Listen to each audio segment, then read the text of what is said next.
ॐ अज्ञानतिमिरन्धस्य ज्ञानाञ्जनाशलाकया चक्षुरुन्मीलितं येन तस्मै श्रीगुरवे नमः।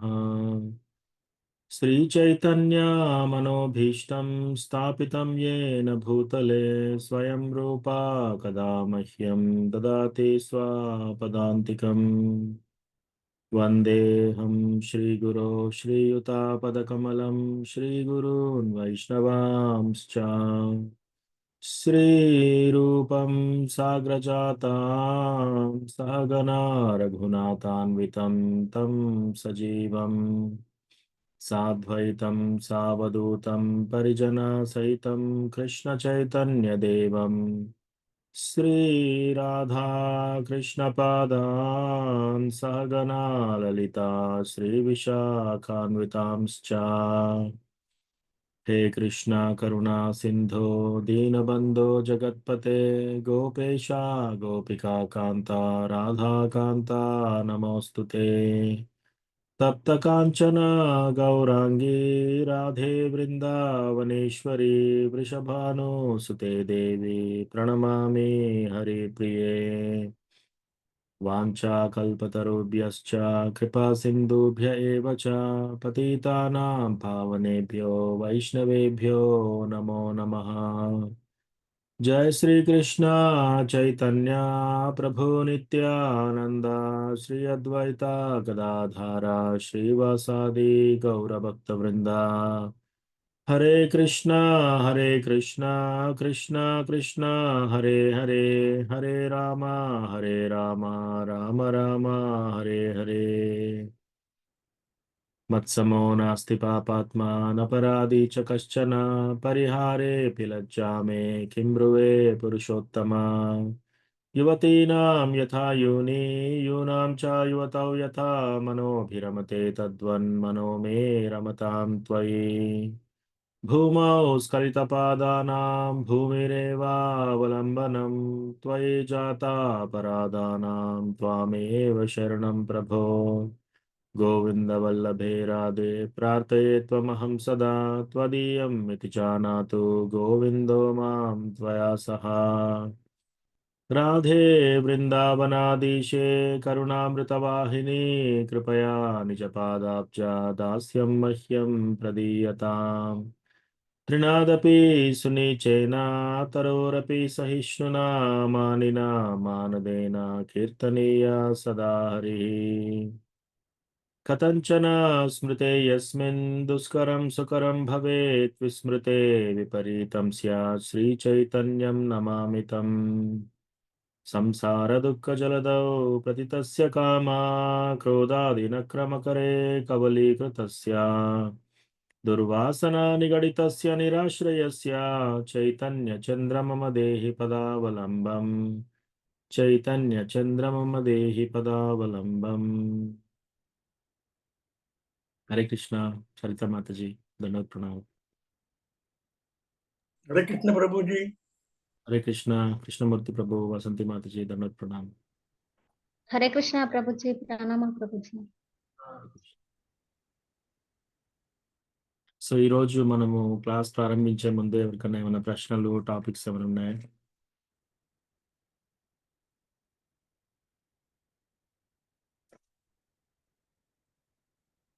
అందరూ మ్యూట్ లో ఉన్నారు.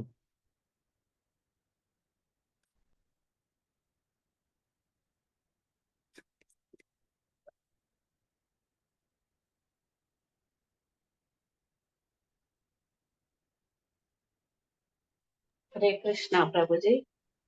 ఎస్ మాతాజీ, జ్యోతి మాతాజీ. చైతన్య చరితామృత లీలలకి ఉన్న కృష్ణ లీలకి తేడా ఏమి ఉంది ప్రభుజీ? సో చైతన్య చరితామృత అంతా ఇదంతా చైతన్య మహాప్రభు లీల. సో చైతన్య మహాప్రభు రాధాకృష్ణ నాహి అన్య. సో నా రాధాకృష్ణ కంబైన్డ్ అవతారంలో వచ్చి చెప్పింది చైతన్య లీల. సో చైతన్య లీల జరిగింది 500 సంవత్సరాల కింద. సో వృందావన్ కృష్ణలీల జరిగింది 5000 సంవత్సరాల కింద. ఈ రెండు జరిగింది different times. Plus different locations కూడా. బృందావన్‌లో, భౌమ బృందావన్‌లో బృందావన్ లీల జరిగింది. మథుర అక్కడ కృష్ణ జన్మించి మళ్ళీ అతను దేవాది దేవుడిని ఎలా తీసుకెళ్ళాడు, వసుదేవుడు. తర్వాత కృష్ణ రకరకాల డీమన్స్‌ను చంపాడు. ప్లస్ ఆయనే అన్ని రకాలుగా పాలిటిక్స్‌లో అన్నిట్లల్లో పాల్గొన్నాడు. ఆహ్, సో, ఇవన్నీ చేశాడనమాట కృష్ణలీల. బట్ చైతన్య మహాప్రభు ఏంటి సన్యాసం తీసుకున్నాడు. సో, సన్యాసం తీసుకొని ఒక డివోటీ, ఒక భక్తుడు ఎలా ఉండాలి? సో, కృష్ణ వచ్చేసి ఏంటి సర్వధర్మాన్ పరిత్యజ్య మామేకం శరణం వ్రజ అహం త్వాం సర్వ పాపేభ్యో మోక్షయిష్యామి మా శుచః.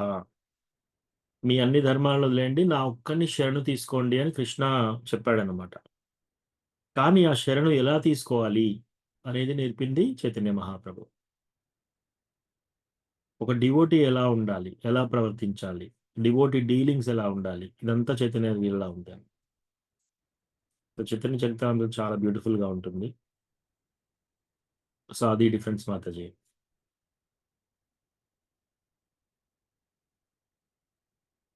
ప్రభుజీ చోటా హరిదాస్ ఠాకూర్ గురించి చదివినప్పుడు హ్మ్.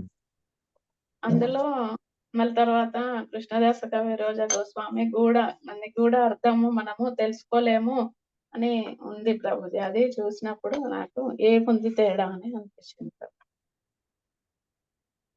మీరు ఆ రెఫరెన్స్ చెప్తారా మాతాజీ? ఆ శ్లోక రెఫరెన్స్?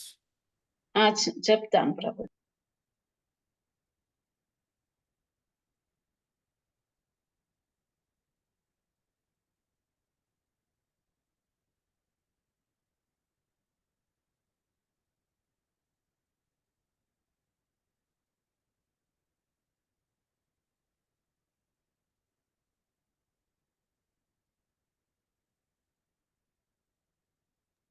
ప్రభుజీ ఇది అంత్యలీల అధ్యాయం 1వ అధ్యాయం ఉన్నట్టుంది ప్రభుజీ, లాస్ట్ శ్లోకాలు. 1వ అధ్యాయం అంత్య 1 లాస్టా? లాస్ట్ ఉన్నట్టున్నాయి ప్రభుజీ, చూస్తాం.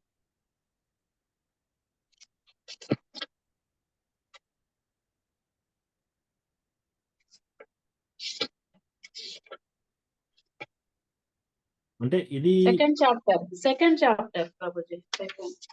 Okay. Antyalila. Okay. Yes. Second chapter.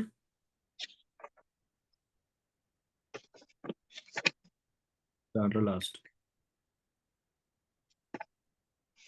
శ్రీరూప Raghunatha పాదయార ఆశ Chaitanya Charitamrita Krishnadasa. Praying at the lotus feet of Sri Rupa and Sri Raghunatha, always desiring their mercy, I Krishnadas narrated Sri Chaitanya Charitamrita following in their footsteps. రూప గోస్వామి, రఘునాథ్ దాస్ గోస్వామి యొక్క చరణాలకు నమస్కరిస్తూ, వాళ్ళ చరణాలకు వందనాలు చేస్తూ,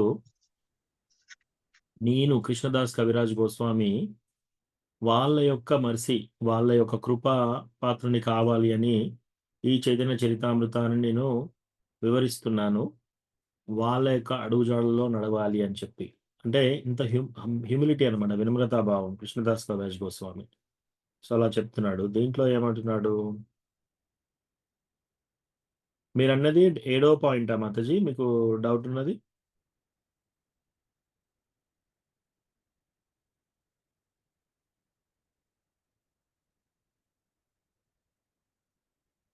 మాతాజీ మీరు మ్యూట్లో ఉన్నారు. జ్యోతి మాతాజీ. ప్రభుజీ, ఇప్పుడు మీరు చదివిన దాని తర్వాతనే ప్రభుజీ ఈ అధ్యాయం నుండి ఉపదేశం అని ఇచ్చారు మళ్ళీ దీంట్లోంచి. ఓకే. 172. 172. ఓకే. ఆ పర్పోర్ట్ చదవండి మీరు. ప్రభు. మనిషి ఈ క్రింది పాఠాలను తప్పక పొందాలని ఈ అధ్యాయాన్ని సారాంశపరుస్తూ శ్రీల భక్తి సిద్ధాంత సరస్వతి ఠాకూరులు అన్నారు. దేవదేవుడైన శ్రీ చైతన్య మహాప్రభువు కరుణావతారమే అయినప్పటికీ తన అంతరంగికలో ఒక వ్యక్తిని, అంటే చోటా హరిదాస్ యొక్క సాంగత్యాన్ని త్యజించారు. ఆయన ఆ విధంగా చేసి ఉండకపోతే కుహనా భక్తులు చోటా హరిదాస్ చేసిన తప్పును తమ లాభానికి వాడుకుంటూ భక్తులతో ఉంటూనే అదే సమయంలో అక్రమ సంబంధాలను కొనసాగించేవారు. అటువంటి కలాపాలు శ్రీ చైతన్యుల సాంప్రదాయాన్ని గుణహీనం చేసేవి. తత్ఫలితంగా భక్తులు శ్రీ చైతన్య మహాప్రభు పేరు మీద నరకానికి పోయేవారు. చోటా ఒక్కొక్క నిమిషం హరిదాసును ఒక్కొక్కటి చూద్దాం, ఒక్కొక్క పాయింట్ ఆ, చూద్దాం. సో ఈ కథ తెలియని వాళ్ళకి ఒక సమరైజ్ చేస్తాను. సో చైతన్య మహాప్రభు ఏంటంటే అన్ని అవతారాలకెల్లా మహావదన్యాయ, అంటే అన్ని అవతారాలకెల్లా చాలా చాలా కృపాపాత్రుడు అనమాట.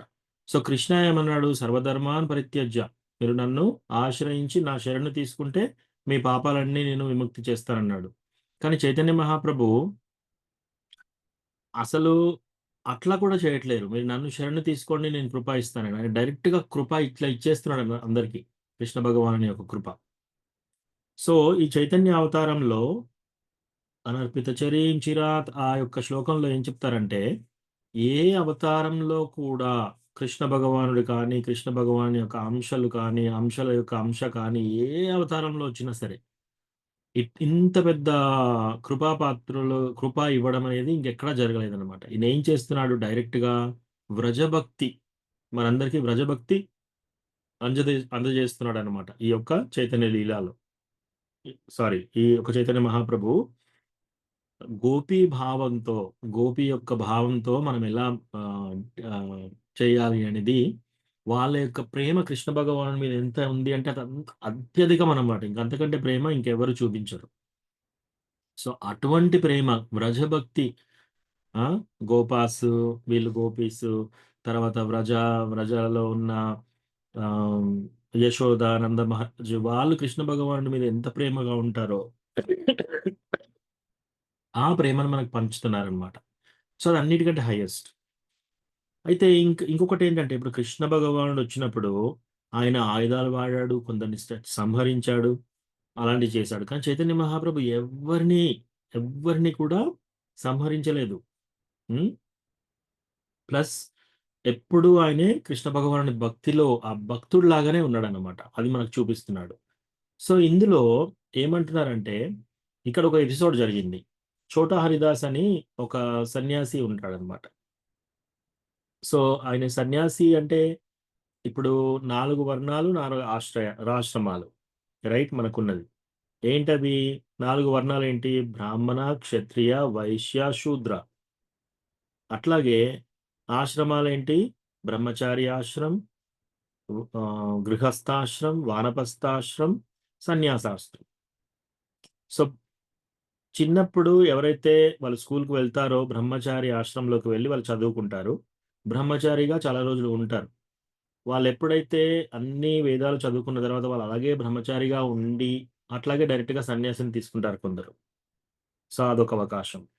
లేదా వాళ్ళు గృహస్థాశ్రమంలోకొచ్చి పెళ్లి చేసుకొని పిల్లల్ని కూడా కనొచ్చు. అది గృహస్థాశ్రమం. కానీ పిల్లల్ని అలంతా కృష్ణ భగవానుడి భక్తిలో పెంచాలి పిల్లల్ని. మూడోది వానప్రస్థ. ఒకవేళ గృహస్థులుగా మారిన తర్వాత 50 సంవత్సరాలు ఆ టైంలలో వాళ్ళేం చేయాలి? వానప్రస్థులుగా చేయాలనమాట. అంటే ఫ్యామిలీని వదిలేసి అడవుల్లోకి వెళ్ళడం. అట్‌లీస్ట్ భార్యాభర్తలు ఇద్దరు వెళ్తారు కొన్ని రోజులు. అట్లా వెళ్ళిన తర్వాత సన్యాసం తీసుకుంటారు. సన్యాసం అంటే ఇక లాస్ట్ స్టేజ్ అది. సో అంటే సన్యాసి తీసుకున్నప్పుడు వేదాస్‌లో, ఇప్పుడు శ్రీమద్ భాగవతంలో మనకు కొన్ని రూల్స్ అండ్ రెగ్యులేషన్స్ చెప్పారన్నమాట. బ్రహ్మచారి ఎలా ఉండాలి? వాళ్ళ యొక్క గుణగణాలు ఎలా ఉండాలి? గృహస్థ ఎలా ఉండాలి? అట్లా చెప్తూ సన్యాసి ఎలా ఉండాలి? ఒక సన్యాసి ఎస్పెషల్లీ తన గృహస్థ అయిన తర్వాత సన్యాసం తీసుకున్నా సరే, మళ్ళీ వాళ్ళ ఫ్యామిలీ మెంబర్స్‌తో మళ్ళీ వెళ్లి కలవడం అట్లా చేయకూడదనమాట. ఓకే. అది నిషేధించబడింది. ప్లస్ సన్యాసి యొక్క రూల్స్ అండ్ ఏంటి అవి రెగ్యులేషన్స్, విద్యుత్ కర్మ ధర్మాలు. ఆయనే ఒక్క చోట ఎప్పటికీ ఉండకూడదు. సన్యాసి ఎప్పుడు ట్రావెల్ చేస్తూ ఉండాలనమాట. యాక్చువల్లీ సన్యాసిస్ ఈవెన్ ఒక చెట్టు కింద కూడా రోజు పడుకోరు.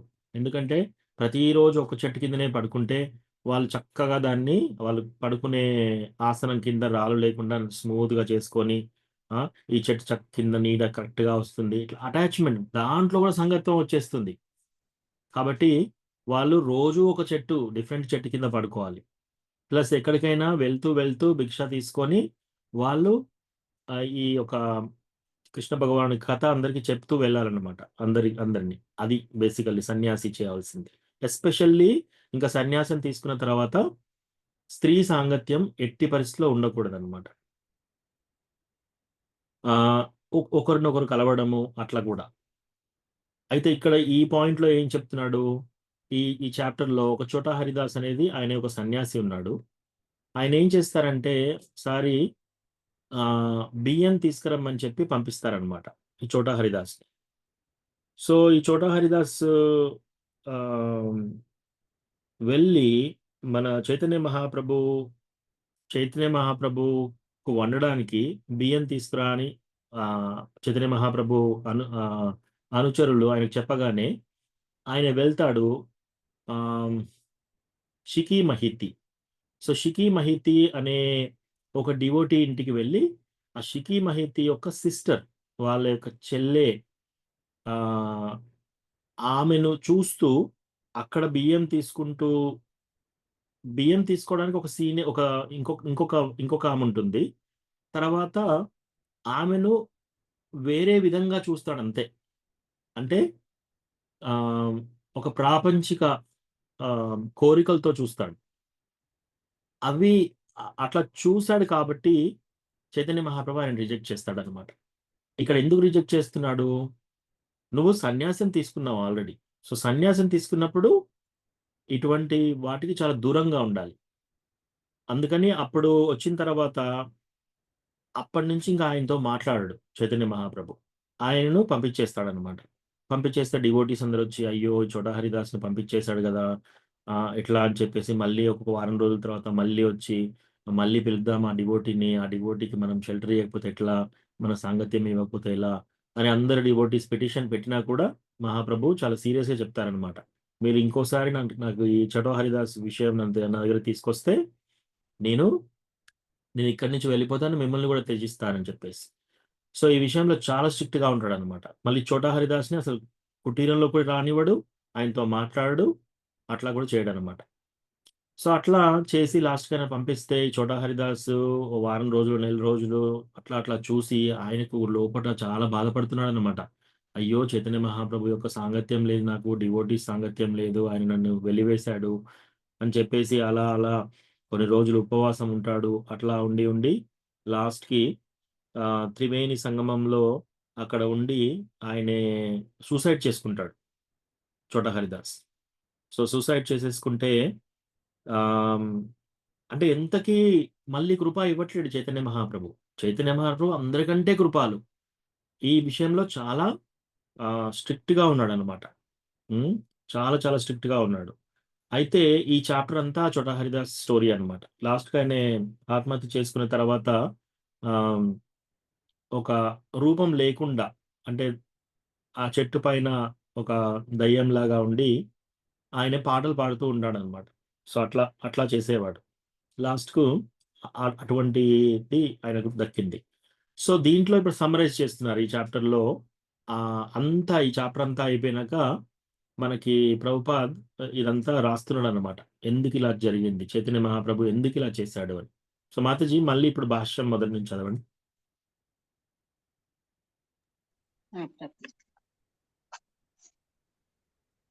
మనిషి ఈ క్రింది పాఠాలను తప్పక పొందాలని ఈ అధ్యాయాన్ని సారాంశపరుస్తూ శ్రీల భక్తి సిద్ధాంత సరస్వతి ఠాకూర్లు అన్నారు. దేవదేవుడైన శ్రీ చైతన్య మహాప్రభువు కరుణావతారమే అయినప్పటికీ తన అంతరంగికలలో ఒక వ్యక్తిని, అంటే చోటా హరిదాస్ యొక్క సాంగత్యాన్ని త్యజించారు. ఆయన ఆ విధంగా చేసి ఉండకపోతే కుహనా భక్తులు చోటా హరిదాస్ చేసిన తప్పును తమ లాభానికి వాడుకుంటూ భక్తులతో ఉంటూనే అదే సమయంలో అక్రమ సంబంధాలను కొనసాగించేవారు. అటువంటి కలాపాలు శ్రీ చైతన్యుల సాంప్రదాయాన్ని గుణహీనం చేసేవి. తత్ఫలితంగా భక్తులు శ్రీ చైతన్య మహాప్రభువు పేరు మీద నరకానికి పోయేవారు. సో, ఇక్కడ ఏం చెప్తున్నారు? ఫస్ట్ పాయింట్ ఏం చెప్తున్నారంటే, మనం ఎప్పుడైనా ఈ భక్తుల భక్తియుత సాంగత్యంలోకి మనం వచ్చిన తర్వాత గృహస్థులుగా ఉన్నప్పుడు మీరు వేరే డివోటీస్‌తో మాట్లాడొచ్చు, వేరే ప్రభుజీస్‌తో, మాతాజీస్‌తో మాట్లాడొచ్చు, కలిసి సేవ చేయొచ్చు, ఇవన్నీ చేయొచ్చు. కానీ ఎవరైతే సన్యాసం తీసుకున్నాక మళ్ళీ ఇలాంటి కలాపాలు చేయకూడదు. అట్లీస్ట్ ఈవెన్ మాట్లాడడం కూడా ఒక సెక్లూడెడ్ ప్లేస్లో ప్రైవేట్గా ఒక మాతాజీతో కూడా మాట్లాడకూడదు సన్యాసి. అప్పుడు ఏం చేయాలి, ఇంకో మాతాజీని కానీ ఇంకో ప్రభుజీని కానీ పక్కన పెట్టి వాళ్ళకి ఏమైనా ప్రాబ్లమ్స్ ఉంటే డిస్కస్ చేసి వాళ్ళకి హెల్ప్ చేయొచ్చు, అలా చేయొచ్చు. కానీ ఒకే సన్యాసి వ్యక్తి ఇంకో మాతాజీతో కలిసి ప్రైవేట్గా డిస్కషన్ కూడా చేయకూడదు, మాట్లాడడం కూడా మాట్లాడకూడదు అనమాట. చైతన్య మహాప్రభు ఇంత స్ట్రిక్ట్గా ఎందుకు చూపించాడు? భక్తి సిద్ధాంత సరస్వతి ఠాకూర్ మనకి ఇప్పుడు కొన్ని లెసన్స్ చెప్తున్నాడు అనమాట. అంటే సన్యాసి తీసుకున్న తర్వాత కూడా మళ్ళీ అక్రమ సంబంధాలు కానీ డివోటీస్గా చెప్పుతూ మళ్ళీ వాళ్ళు అక్రమ సంబంధాలు అలాంటివి పెట్టుకోకుండా ఎంత జాగ్రత్తగా ఉండాలని ఈ యొక్క చోటా హరిదాస్ ఎపిసోడ్లో మనకు క్లియర్గా చెప్పారనమాట. రెండో చదవండి మాతాజీ.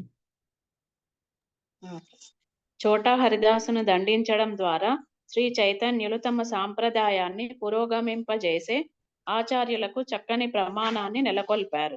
శ్రీ చైతన్య మహాప్రభువు మహోన్నతమైన ప్రామాణికతను నెలకొల్పాలని కోరుకున్నారు. సో యాక్చువల్గా చాలా హై స్టాండర్డ్ సెట్ చేశాడనమాట ఎవరు? చైతన్య మహాప్రభు. మీరు భక్తిలోకి వచ్చినప్పుడు సన్యాసి అలాగా ఉన్నప్పుడు ఇంత చాలా జాగ్రత్తగా ఉండాలి అని చెప్పేసి ఈ స్టాండర్డ్స్ అన్ని చెప్పాడనమాట. అంటే చైతన్య మహాప్రభు అతన్ని రిజెక్ట్ చేసి చోటా హరిదాస్ని మంచి స్టాండర్డ్స్ సెట్ చేశాడనమాట. అసలు డివోటీస్ ఎలా ఉండాలి, ఎలా ప్రవర్తించాలి అని. మాతాజీ 3. విశుద్ధ భక్తులు సరళురు, పాపరహితులు అయి ఉండాలని శ్రీ చైతన్యులు ఉపదేశించారు. ఆ విధంగా వారు ప్రామాణిక సేవకులు కాగలుగుతారు. వైరాగ్య జీవితాన్ని నిర్వహించే విధానాన్ని తమ అనుయాయులకు బోధించారు. సో ఎప్పుడైతే instructor pure devotee should be simple, ఎవరైతే ప్యూర్ డివోటీస్ గా ఉంటారో వాళ్ళు సింపుల్ గా ఉండాలి. ప్లస్ వాళ్ళు ఈ పాప జన్మం నుంచి దూరంగా ఉండాలి. అట్లీస్ట్ మాంసాహారం తినడము, మందు తాగడము, పరస్త్రీ పరపురుషునితో అక్రమ సంబంధాలుతో ఉండడము అట్లా లేకుండా చాలా స్ట్రిక్ట్గా అన్నమాట. సో అట్లా చైతన్య మహాప్రభు ఎవరైతే ఈ యొక్క వైరాగ్య జీవితంలో ఉంటారో ఎట్లా ఎంత స్ట్రిక్ట్గా ఉండాలనేది చెప్తున్నారనమాట. 4.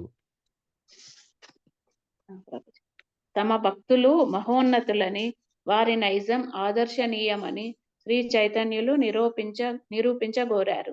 అయినా ఆయన తమ భక్తులను ఎంతో కరుణతో స్వీకరించి భక్తి యోగపు ఖచ్చితమైన నియమాలను కొద్దిగా అతిక్రమించిన ఎంతటి నష్టము కలత కలిగిస్తాయో వారికి బోధించారు. సో ఇక్కడ అంటే కొంచెం కూడా తేడాలు చేసుకున్నా కూడా భక్తి జీవితంలో ఎంత నష్టం జరుగుతుంది, చైతన్య మహాప్రభు యొక్క కృప కూడా మనం దూరం అయిపోతాం అనమాట. సో అట్లాంటిది ఇక్కడ నేర్పిస్తున్నాడు అనమాట ఈ యొక్క ఎపిసోడ్ ద్వారా. 5. చోటా హరిదాసును దండించడం ద్వారా ఆయన కరుణనే ప్రదర్శించారు. ఆ విధంగా తన పట్ల చోటా హరిదాసు భక్తి ఎంత ఉన్నతమైనదో చూపించారు. ఈ దివ్య సంబంధం కారణంగానే ఆయన తన విశుద్ధ భక్తుడు చేసిన చిన్న తప్పునైనా సరిదిద్దారు. కనుక శ్రీ చైతన్యుల విశుద్ధ భక్తుడు కాగోరేవాడు సమస్త భౌతికేంద్రియ భోగాన్ని విడిచిపెట్టాలి. లేకపోతే శ్రీ చైతన్య మహాప్రభు పాద పద్మాలను పొందడం అతి కఠినము. సో ఇక్కడ యాక్చువల్లీ చోటా హరిదాస్ కూడా చాలా పెద్ద డివోటీ. ఆయనే పెద్ద డివోటీ అయినా కూడా ఆయన ద్వారా మనకి ఈ లెసన్ చెప్తున్నాడు అనమాట. ఆయన ద్వారా మనకి అందరికీ ఈ యొక్క లెసన్ చెప్తున్నాడు. ఆయన చేసిన ఈ చిన్న తప్పును కూడా ప్యూర్ డివోటీస్ ఇలా చేయకూడదు అని చూపిస్తున్నాడు. అట్లా మనం కూడా మన శారీరక సుఖాలు ఇవన్నిటితో అంటే ఎస్పెషల్లీ సన్యాసం తీసుకున్న తర్వాత సన్యాసం ఎవరు తీసుకుంటారు? 100% సెన్స్ గ్రాటిఫికేషన్, ప్రాపంచిక లైఫ్ నుంచి బయటపడిన వాళ్ళే సన్యాసం తీసుకోవాలి. ఎవరు పడితే వాళ్ళు సన్యాసం తీసుకోకూడదు అనమాట. ఇంకా వాళ్ళకి ఈ యొక్క ప్రాపంచిక కోరికలతో ప్రేరణ అటువంటివి ఉంటే వాళ్ళు అసలు సన్యాసం తీసుకోకూడదు. అలా తీసుకున్నారు అంటే అది తప్పు, అలా తీసుకోకూడదు అనమాట. సో బ్రహ్మచారి ఆశ్రమంలో ఉండండి, ఇంకా మీకు ఇంద్రియాలు అదుపులో లేకపోతే గృహస్థాశ్రమంలో ఉండొచ్చు, కానీ సన్యాసం తీసుకోకూడదు. అట్లా అప్పుడేమవుతుంది మీరు అంటే బయటికి అలా డ్రెస్ వేసేసుకొని నేను సన్యాసిని అని చెప్పేసి ఇంకా మీరు ఇంద్రియ కంట్రోల్ సరిగ్గా లేదనుకోండి.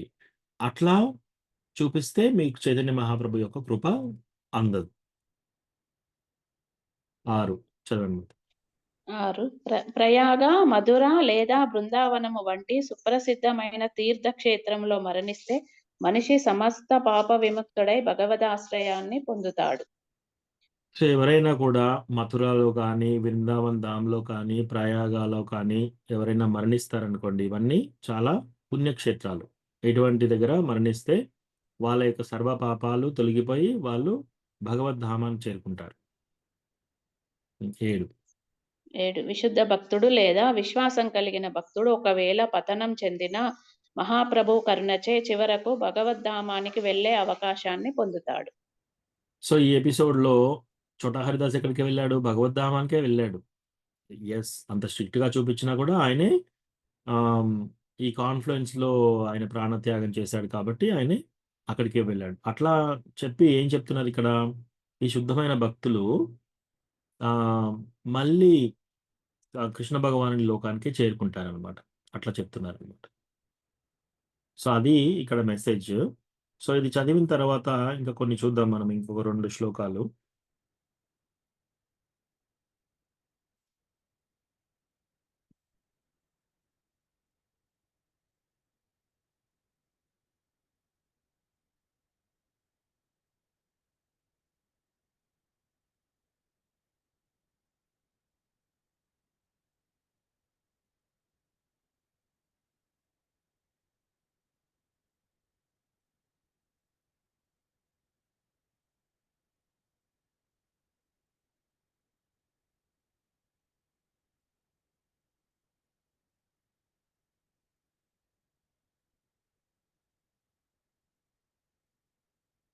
సో, భగవద్గీత 9:30 అపి చేత్ సుదురాచారో భజతే మామమ అనన్యభాగ్ సాధురేవ సమంతవ్యా సమ్యగ్ వ్యవసితో హి సహా. 9:30 భగవద్గీత తీసుకోండి.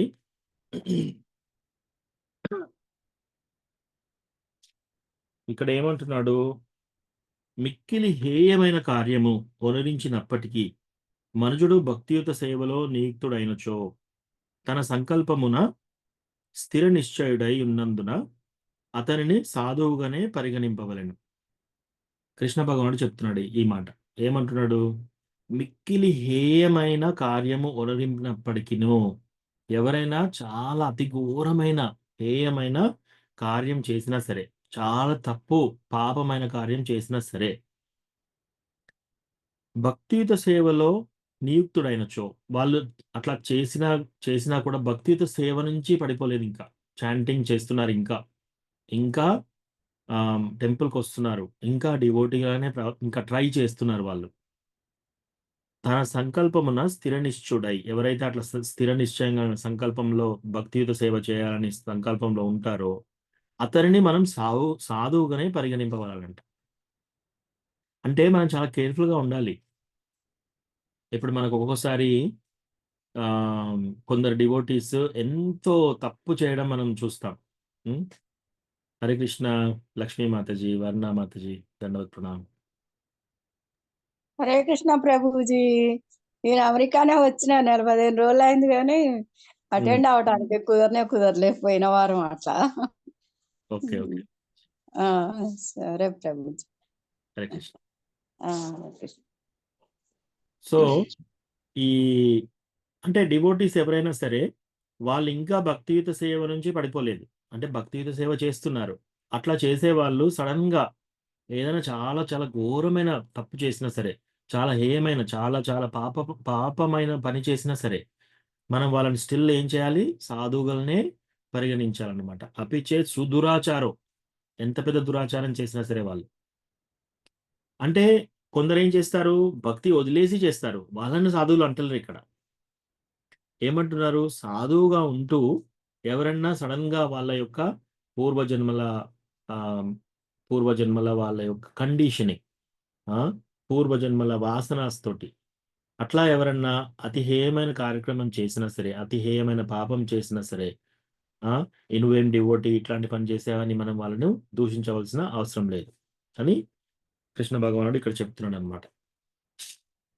ఇక్కడ భాష్యము. ఈ శ్లోకమునందలి భావ గర్భితమైన సుదురాచార అను పదమును మనము సరిగా అర్థము చేసుకోవలను. జీవుడు బద్ధ స్థితిలో ఉన్నప్పుడు బద్ధ కర్మలు మరియు సహజ స్థితి అనుగుణమై కర్మల నెడ 2 విధములైన కర్మలు కలిగి ఉండును. దేహము రక్షించుకొనుటకు లేదా సంఘము మరియు దేశములకు సంబంధించిన నియమ నిబంధనలను పాటించుచు బద్ధ జీవ స్థితి యందు నిజానికి వివిధ కర్మలు కలవు. అవి ఏ బద్ధ జీవ కర్మలు అనబడును. అవి భక్తులకు సైతము తప్పవు. కానీ తన ఆధ్యాత్మిక స్వభావమును సంపూర్ణముగా తెలిసి కృష్ణ భావన భక్తి యోగము యందు నియుక్తుడై జీవుడు ఆ బద్ధ కర్మలతో పాటు ఆధ్యాత్మిక కర్మలను సైతము కలిగి యుండును. అట్టి కర్మలను అతడు సహజ స్థితి యందు ఒరరింపబడుచు భక్తి యోగ కర్మలుగా పిలువబడును. కనుక బద్ధ స్థితిలో ఉన్నప్పుడు భక్తి కర్మలు మరియు దేహపరమైన బద్ధ కర్మలు 2 సమానాంతరములుగా సాగుచున్నవి. కొన్ని మార్లు అవి ఒకదానికొకటి విరుద్ధములుగా తయారగును. ఈ విషయమున భక్తుడు సాధ్యమైనంత వరకు అత్యంత జాగ్రత్తుడై తన భక్తికి మరియు సహజ స్థితికి ఆటంకము కలిగించు దేనిని చేయకుండును. కృష్ణ భావన అనుభవ పురోగతి పైననే తన కర్మల పూర్ణత్వము ఆధారపడి ఉంది అతడు తెలుసుకుంటాడు. అయినను కొన్ని మార్లు అట్టివాడు సంఘ దృష్ట్యా లేదా చట్టము దృష్ట్యా అత్యంత హేయముగా భావింపబడు కార్యక్రమాలను ఒనరించినట్లుగా కనిపించును. కానీ అట్టి తాత్కాలిక పతనమేది తాత్కాలిక పతనం అంటే మనము ఈ జన్మ ఇదొక్కటే మన ఫస్ట్ జన్మ కాదు. మనం కొన్ని లక్షల కోట్ల జన్మలు తీసుకున్నాం అనమాట. ఆ లక్షల కోట్ల జన్మలో మనము కండిషనింగ్ తయారైంది అనమాట. కండిషనింగ్ అంటే ఏంటి? మీకు ఒక ఎగ్జాంపుల్ చెప్తాను. సపోజ్ మనము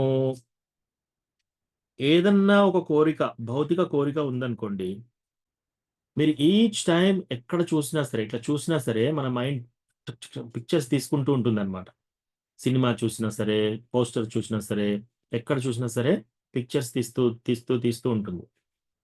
సో ప్రతిసారి మనం ఆ యొక్క విషయం గురించి ఆలోచించినప్పుడు ఒక దారం, రెండోసారి మళ్ళీ అదే విషయం ఆలోచించినప్పుడు ఇంకో దారం, రెండో దారం, మూడో దారం, నాలుగో దారం, ఐదోసారి, ఆరోసారి, అట్లా పెద్ద తాడులాగా తయారవుతుంది. ఒక దారం అయితే ఈజీగా దాన్ని చించేయచ్చు, విరగొట్టచ్చు. కానీ ఆ తాడు ఇంత పెద్దగా అయిందనుకోండి, అప్పుడు మనం దాన్ని విరిచేయలేం.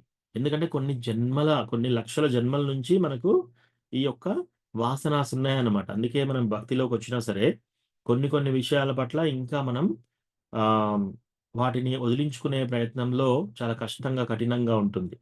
ఒకవేళ అటువంటి హేయమైన కార్యక్రమాలు తాత్కాలికంగా చేసినా సరే అని చెప్తున్నారు ఇక్కడ. కానీ అట్టి తాత్కాలిక పతనము అతనిని ఏ విధముగా అనర్హుడు చేయజాలదు.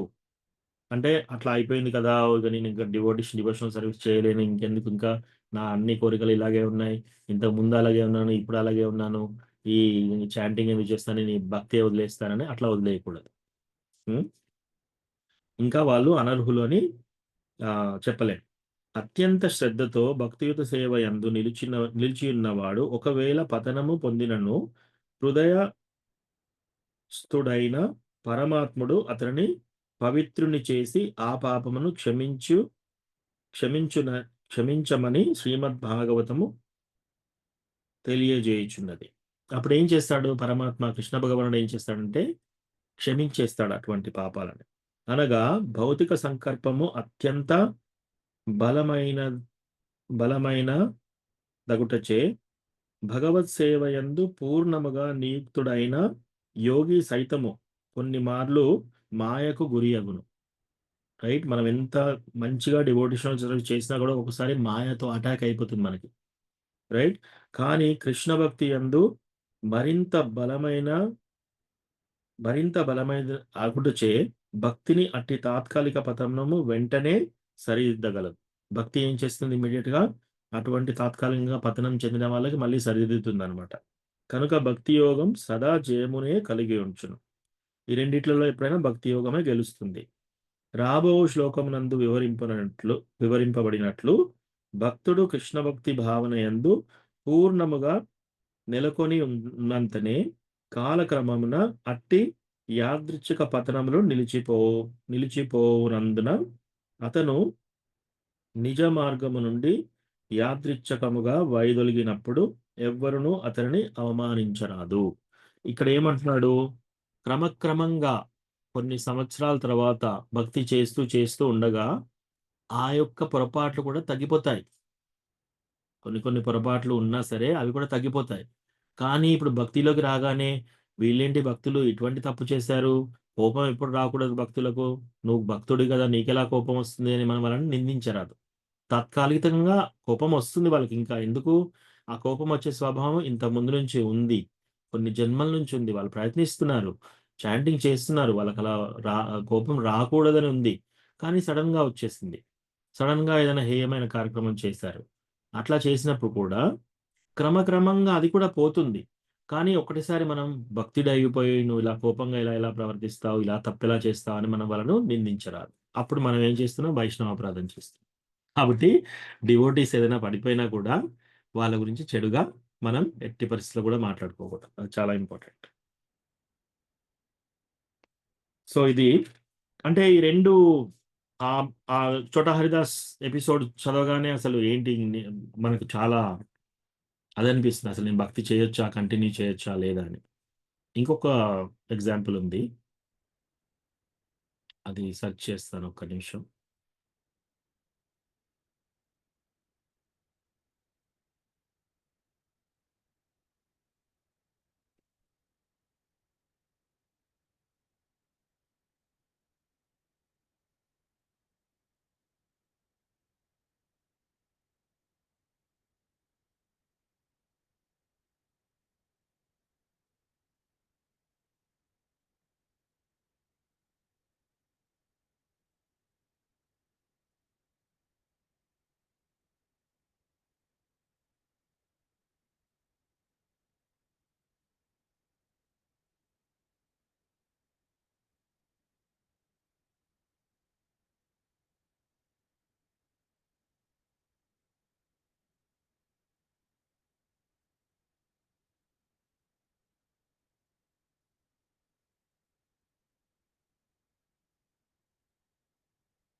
Awkward faith in the narrations. Awakened faith in the narrations. Having awakened faith in the narrations.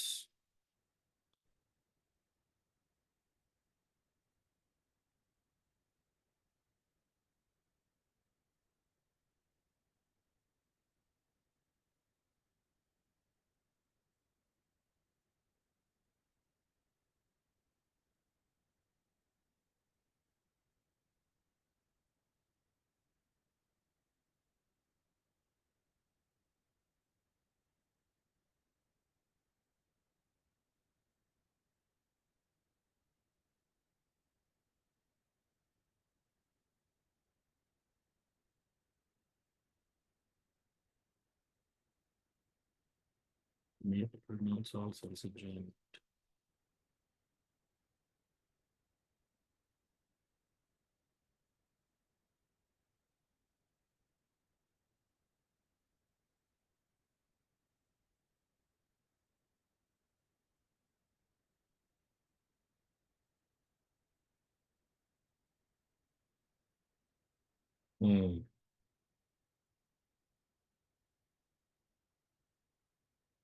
So ఇది ప్రమాణ్. ఇంకొకటి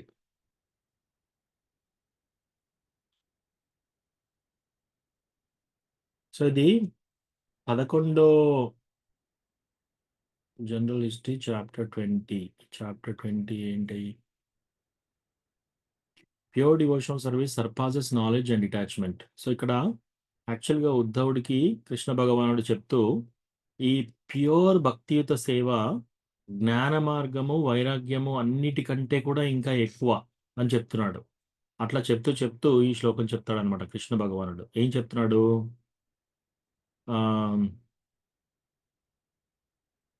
జాత శ్రద్ధో మత్కథాసు నిర్విన్న సర్వకర్మసు వేద దుఃఖాత్మకాన్ కామాన్ పరిత్యాగే ప్యనీశ్వరః తతో భజేత మాం ప్రీత శ్రద్ధాళుర్దృఢ నిశ్చయః జుషమానశ్చ తాన్ కామాన్ దుఃఖ ధర్కాంశ్చ గర్హయన్.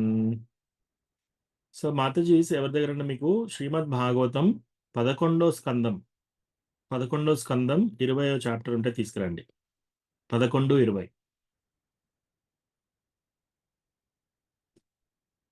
11:20.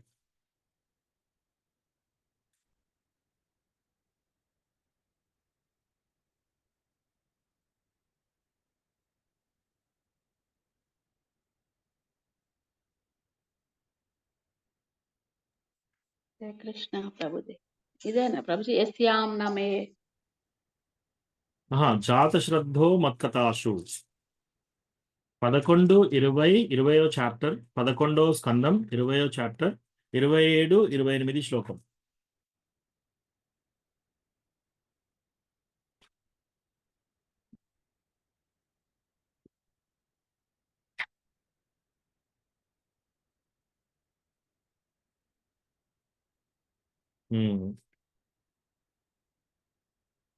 దొరికిందా మాతాజీ? నేను చదవాలా? ఓకే, నేను చదువుతాను. సో ఇక్కడ ఈ ఈ 11వ స్కందం శ్రీమద్ భాగవతం 11వ స్కందం 20వ చాప్టర్ 27-28 శ్లోకంలో ఇది అర్థం అన్నమాట. ఇంద్రియ భోగము దుఃఖమునకే దారితీయనని తెలిసి సకలము లౌకిక కలాపముల పట్ల విసుగు చెంది నా కథల యందు శ్రద్ధ జాగృతమయ్యేను. ఇంకను ఇంద్రియ భోగమును పూర్తిగా విడిపడ జాలనట్టి నా భక్తుడు సుఖముగా నుండి భక్తి శ్రద్ధలతో నన్ను అర్చించబలెను. ఒకప్పుడు అతడు ఇంద్రియ భోగమునందు నెలకొలను, అది దుఃఖ ఫలమునకే కారణమగునని ఎరిగిన వాడై అట్టి కర్మల పట్ల నిజముగా పాశ్చాత్త పడును.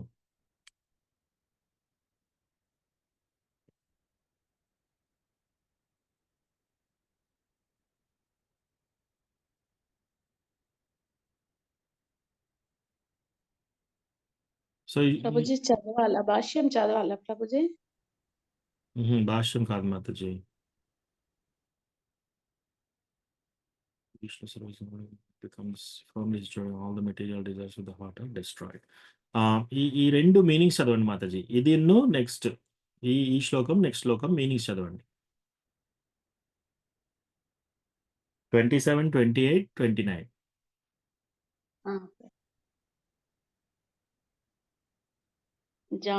జాగృతమైన వాడు, ఇవేనా ప్రభుజీ? జస్ట్ మీనింగ్, తాత్పర్యం. ఓకే. ఇంద్రియ భోగము దుఃఖమునకే దారితీయునని ఎరిగి సకల మగు లౌకిక కలాపముల పట్ల విసుగు చెంది నా కథలయందు శ్రద్ధ జాగృతమయ్యును. ఇంకను ఇంద్రియ భోగమును పూర్తిగా విడవజాలనట్టి నా భక్తుడు సుఖముగా నుండి భక్తి శ్రద్ధలతో నన్ను అర్చించవలెను. ఒకప్పుడు అతడు ఇంద్రియ భోగమునందు నెలకొనినను, అది దుఃఖ ఫలమునకే కారణమగునని ఎరిగిన వాడి అట్టి కర్మల పట్ల నిజముగా పశ్చాత్తాపడును. నెక్స్ట్ చదవండి.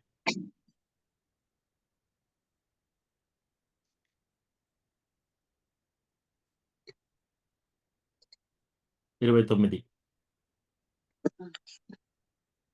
బుద్ధిమంతుడగు ముని నాచే వర్ణితమైనట్టి ప్రేమ భక్తి ద్వారా నిరంతరము నన్ను భజించుటయందు నెలకొనినప్పుడు అతని హృదయం నాయందు దృఢముగా స్థిరమగును.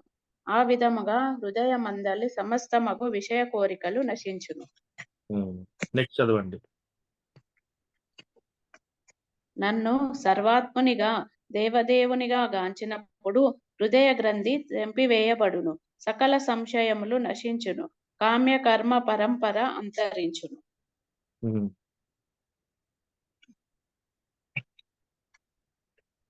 సో ఒకవేళ మనము ఇంకా ఈ ఇంకా వీటిని మనం ఇంకా పట్టుకొని ఉన్నా కూడా, ఏదన్నా సరే మన యొక్క అనర్థాలను ఇంకా పట్టుకొని ఉన్నా సరే, క్రమక్రమంగా భక్తియుత సేవ ద్వారా మనకు ఆ అది కృష్ణ భగవానుడు తొలగిస్తాడనమాట. అది దాని యొక్క తాత్పర్యం. ఓకేనా మాతాజీ? మీ ప్రశ్న 31 అదే ఉంది ప్రభుజీ. 31 దానికి. కనుక నా యందు చిత్తము లగ్నము కావించి నా భక్తియుత సేవలో నెలకొనిన భక్తునికి జ్ఞాన వైరాగ్య సాధనలు అనునవి ఈ జగత్తులో సాధారణంగా సర్వోన్నత సిద్ధి సాధనములు కాజాల.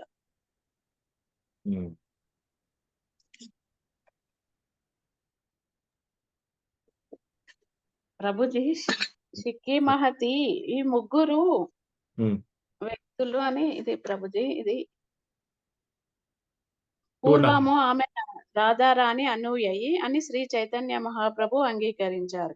ఈ జగత్తులో 3.5 వ్యక్తులే ఆయనకు అంతరంగిక భక్తులు. అక్కడ అర్థం కాలేదు ప్రభుజీ. మళ్ళీ స్వరూప దామోదర గోస్వామి, రామానందరాయలు, షిక్కి మహతి ఆ 3 వ్యక్తులు కాగా షిక్కి మహతి చెల్లెలు ఆ అర్ధ వ్యక్తి. అంతరంగిక భక్తులు అంటే ప్రభుజీ. ఎస్ మాతాజీ, ఈ డౌట్ అందరం మేము కూడా టెంపుల్లో డిస్కస్ చేసాము. సో వీళ్ళు ముగ్గురు 3 ప్లస్ ఆ యొక్క వాళ్ళ చెల్లెని హాఫ్గా తీసుకున్నారనమాట. హాఫ్గా తీసుకొని ఈ 3.5 వ్యక్తులు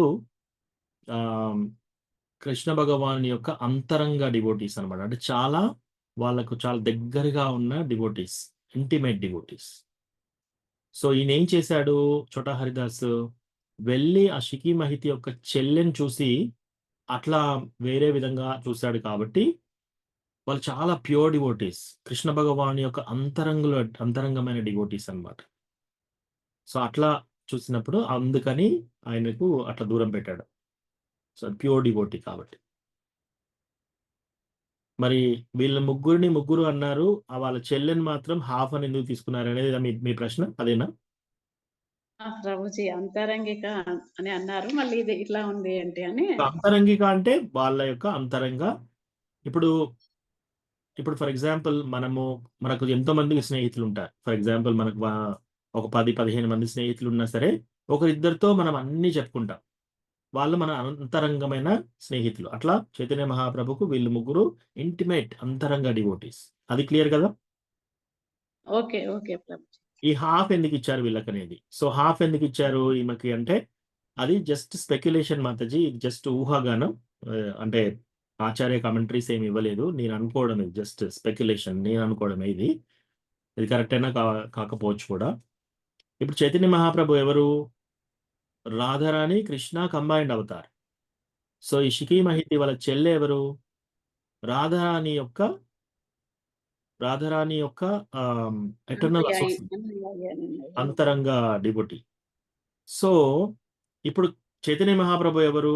కృష్ణ ప్లస్ రాధారాణి ఇద్దరు కంబైన్డ్. సో రాధారాణి యొక్క ఇంటిమేట్ డివోటీ ఏమవుతుంది అప్పుడు? హాఫ్ అవుతుంది కదా అట్లా.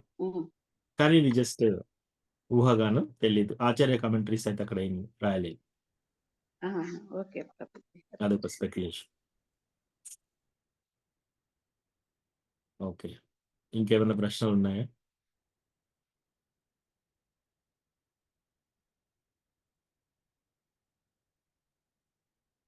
ఓకే, మనము కొన్ని భగవద్గీత శ్లోకాలు చదువుదాం అట్లీస్ట్.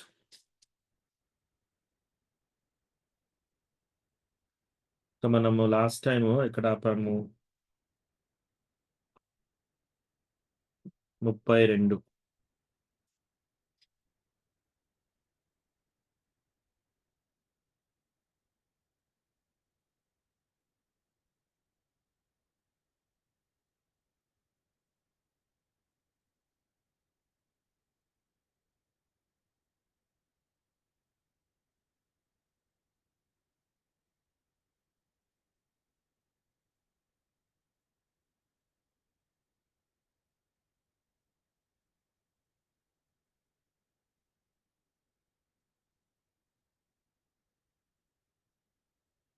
సో ఒక 3-4 శ్లోకాలు చూద్దాం. ఇక్కడ ఏమంటున్నారు? 29వ శ్లోకంలో ప్రకృతే గుణ సమ్మూఢాః సజ్జంతే గుణకర్మసు తాన కృత్స్నవిదో మందాన్ కృత్స్నవిన్న విచాలయేత్. ప్రకృతి త్రిగుణములచే మోహ పరవశులైన మూఢులు భౌతిక కర్మల యందు సంపూర్ణముగా నియుక్తులై సంగత్వము పొందుదురు. కర్మ యొక్క అజ్ఞాన కారణమున ఆ కర్మల అధముల అయినను జ్ఞానవంతుడు వారిని కలత పెట్టరాదు. సో ఇక్కడ ఏం చెప్తున్నారంటే ఈ శ్లోకంలో ప్రకృతి త్రిగుణాలచే మోహపరవశులై మూఢులు భౌతిక కర్మల యందు సంపూర్ణంగా నియుక్తులై సంగత్వం పొందుతున్నారు. అంటే ఈ ప్రకృతి త్రిగుణాలంటే ఏంటి? సత్వగుణం, రజోగుణం, తమోగుణం. ఈ మూడు గుణాలచే ప్రతి ఒక్కరు వాళ్ళ వాళ్ళ పనులు చేస్తున్నారు. ఇక్కడ ఈ ప్రాపంచిక లైఫ్లో, ఈ ప్రపంచంలో ప్రతి ఒక్కరు పని చేయడానికి కారణం ఈ 3 రీజన్స్ ఏంటి? సత్వగుణం, రజోగుణం, తమోగుణం. రజోగుణం యొక్క లక్షణాలు ఏంటి? ఉదాహరణకు మీకు చెప్తాను. రజోగుణం యొక్క లక్షణం ఏముంటుందంటే, నేను ఏదైనా పట్టుదల, నేను ఇది సాధించుకోవాలి, నేను మంచి ర్యాంక్ తీసుకురావాలి, బాగా చదువుకోవాలి, మంచి ఉద్యోగం చేయాలి, విదేశాలకు వెళ్ళాలి, తర్వాత ఈ యొక్క పెద్ద భవనం కట్టాలి, ఇట్లా ఏదైనా సాధించాలి అని పట్టుదల పట్టి అలా పనిచేశారనుకోండి, అది రజోగుణం. తమోగుణం అంటే ఏంటి? తమోగుణం అంటే మందు తాగడము, మాంసాహారం తినడము, నిద్రపోవడము, లేటుగా లేవడము, ఇదంతా తమోగుణం, తమోగుణ లక్షణాలు. సత్వగుణ లక్షణాలు ఏంటి? టెంపుల్కి వెళ్ళడము, వేదాస్ చదువుకోవడము, నలుగురికి దాన ధర్మాలు చేయడము, లేకపోతే టెంపుల్కి వెళ్ళి దాన ధర్మాలు చేయడము, ఇట్లా కొన్ని శాస్త్రాలలో చెప్పిన విధంగా చేసేటి సత్వగుణ లక్షణాలు. సో అందరూ ఈ 3 లక్షణాలనే ఉంటూ ఉంటారనమాట. ఇప్పుడు ఫర్ ఎగ్జాంపుల్ ఎవరన్నా ఇంజనీరింగ్ చదివి, డాక్టర్ చదివి, ఆ తర్వాత ఏంటి నెక్స్ట్ ఇంకా సంపాదించాలి, ఇంకో పెద్ద బిల్డింగ్ కట్టాలి, ఒక హాస్పిటల్ కాదు 10 హాస్పిటల్లో చూడాలి, ఇట్లా ఒక ఆపరేషన్ కాదు 10 హాస్పిటల్స్లో ఆపరేషన్స్ చేయాలి, ఇట్లా పెంచుకుంటూ వెళ్తారనమాట వాళ్ళ యొక్క పనులను. సో ఇదంతా రజోగుణం. తమోగుణం ఏంటి? మందు తాగడము, మాంసాహారం తినడము, మత్తు పదార్థాలు సేవించడము, నిద్ర లేటుగా లేవడము, బద్ధకము, ఏమీ చేయకుండా కూర్చోవడము, ఇదంతా తమోగుణ లక్షణాలు. సో ఇప్పుడు మళ్ళీ చదువుతాను. ప్రకృతి త్రిగుణములచే, ఈ ప్రకృతి త్రిగుణాలు ఏంటి? రజోగుణం, తమోగుణం, సత్వగుణం. వీటి మూడిటిచే మోహపరవశులై. మోహం అంటే ఏంటి? మోహం అంటే ఏది కాదో అది నాది అనుకోవడం. ఏది కాదో అది నాది అనుకోవడం మోహం. మోహానికి ఎగ్జాంపుల్ ఏంటి?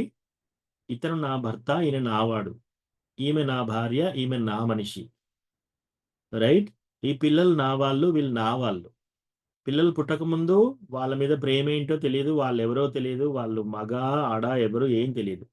కానీ పిల్లలు పుట్టిన తర్వాత ఎంతో అట్రాక్షన్ వాళ్ళ మీద. ఇది కూడా మోహమే. సో ఈ ప్రకృతి త్రిగుణాలచే ఈ మోహంలో ఉన్న వాళ్ళు మూఢులు అంటే మూర్ఖులు, తెలివి తక్కువ వాళ్ళు. ఈ భౌతిక కర్మల యందు సంపూర్ణంగా నియుక్తులవుతున్నారు. వాళ్ళు ఏం చేస్తున్నారు? ఈ ప్రాపంచికంలో ఏదో ఒక పని చేస్తూనే ఉన్నారు. చేస్తూ సంగత్వం ఏర్పరచుకుంటున్నారు. సంగత్వం అంటే అటాచ్మెంట్ ఏర్పరచుకుంటున్నారు.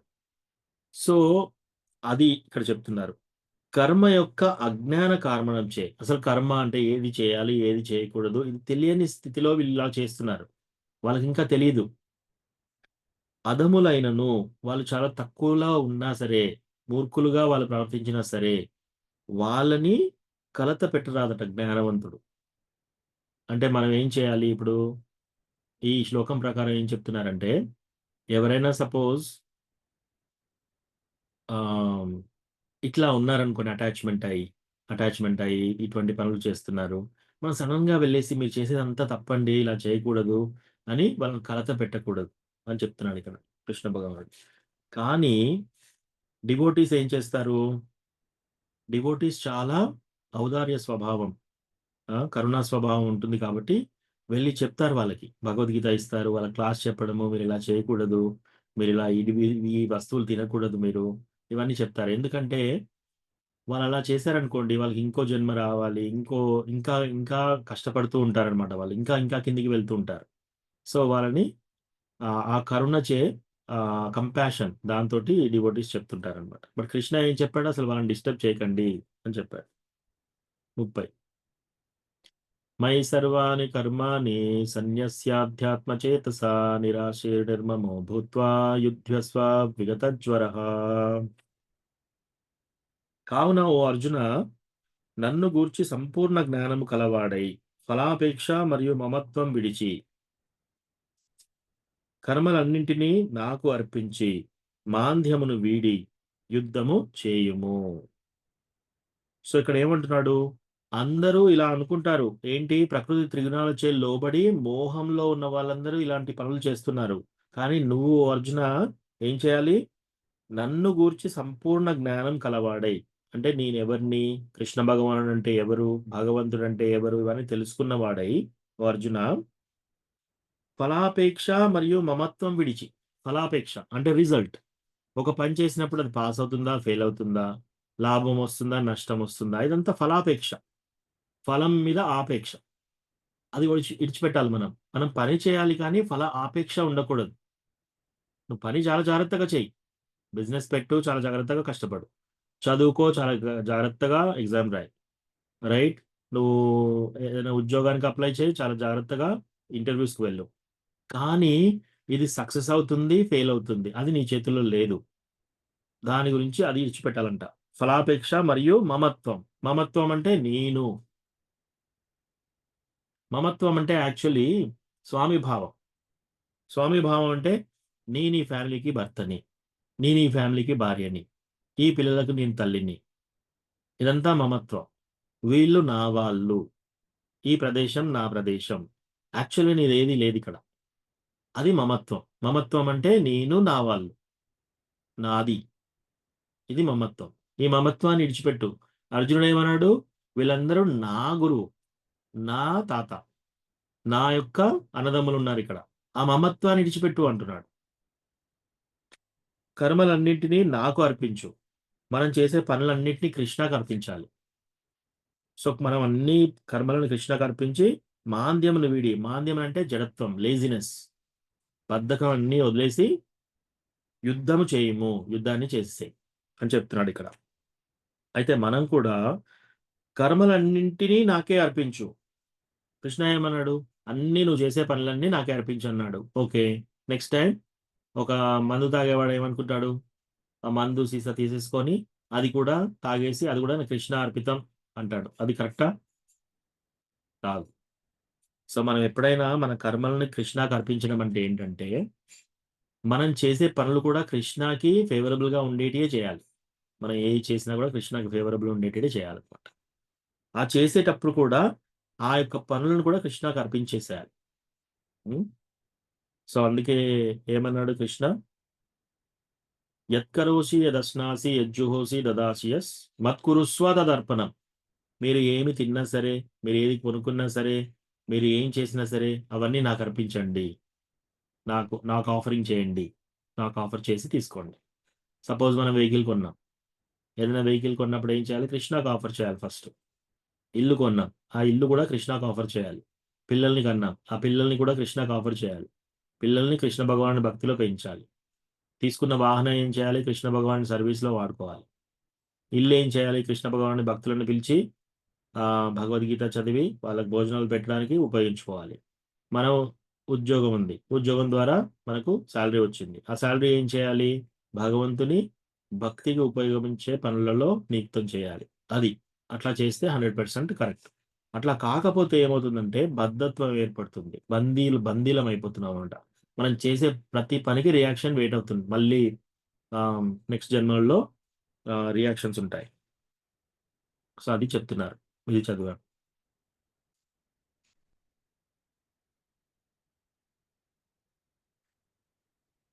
ముప్పై 31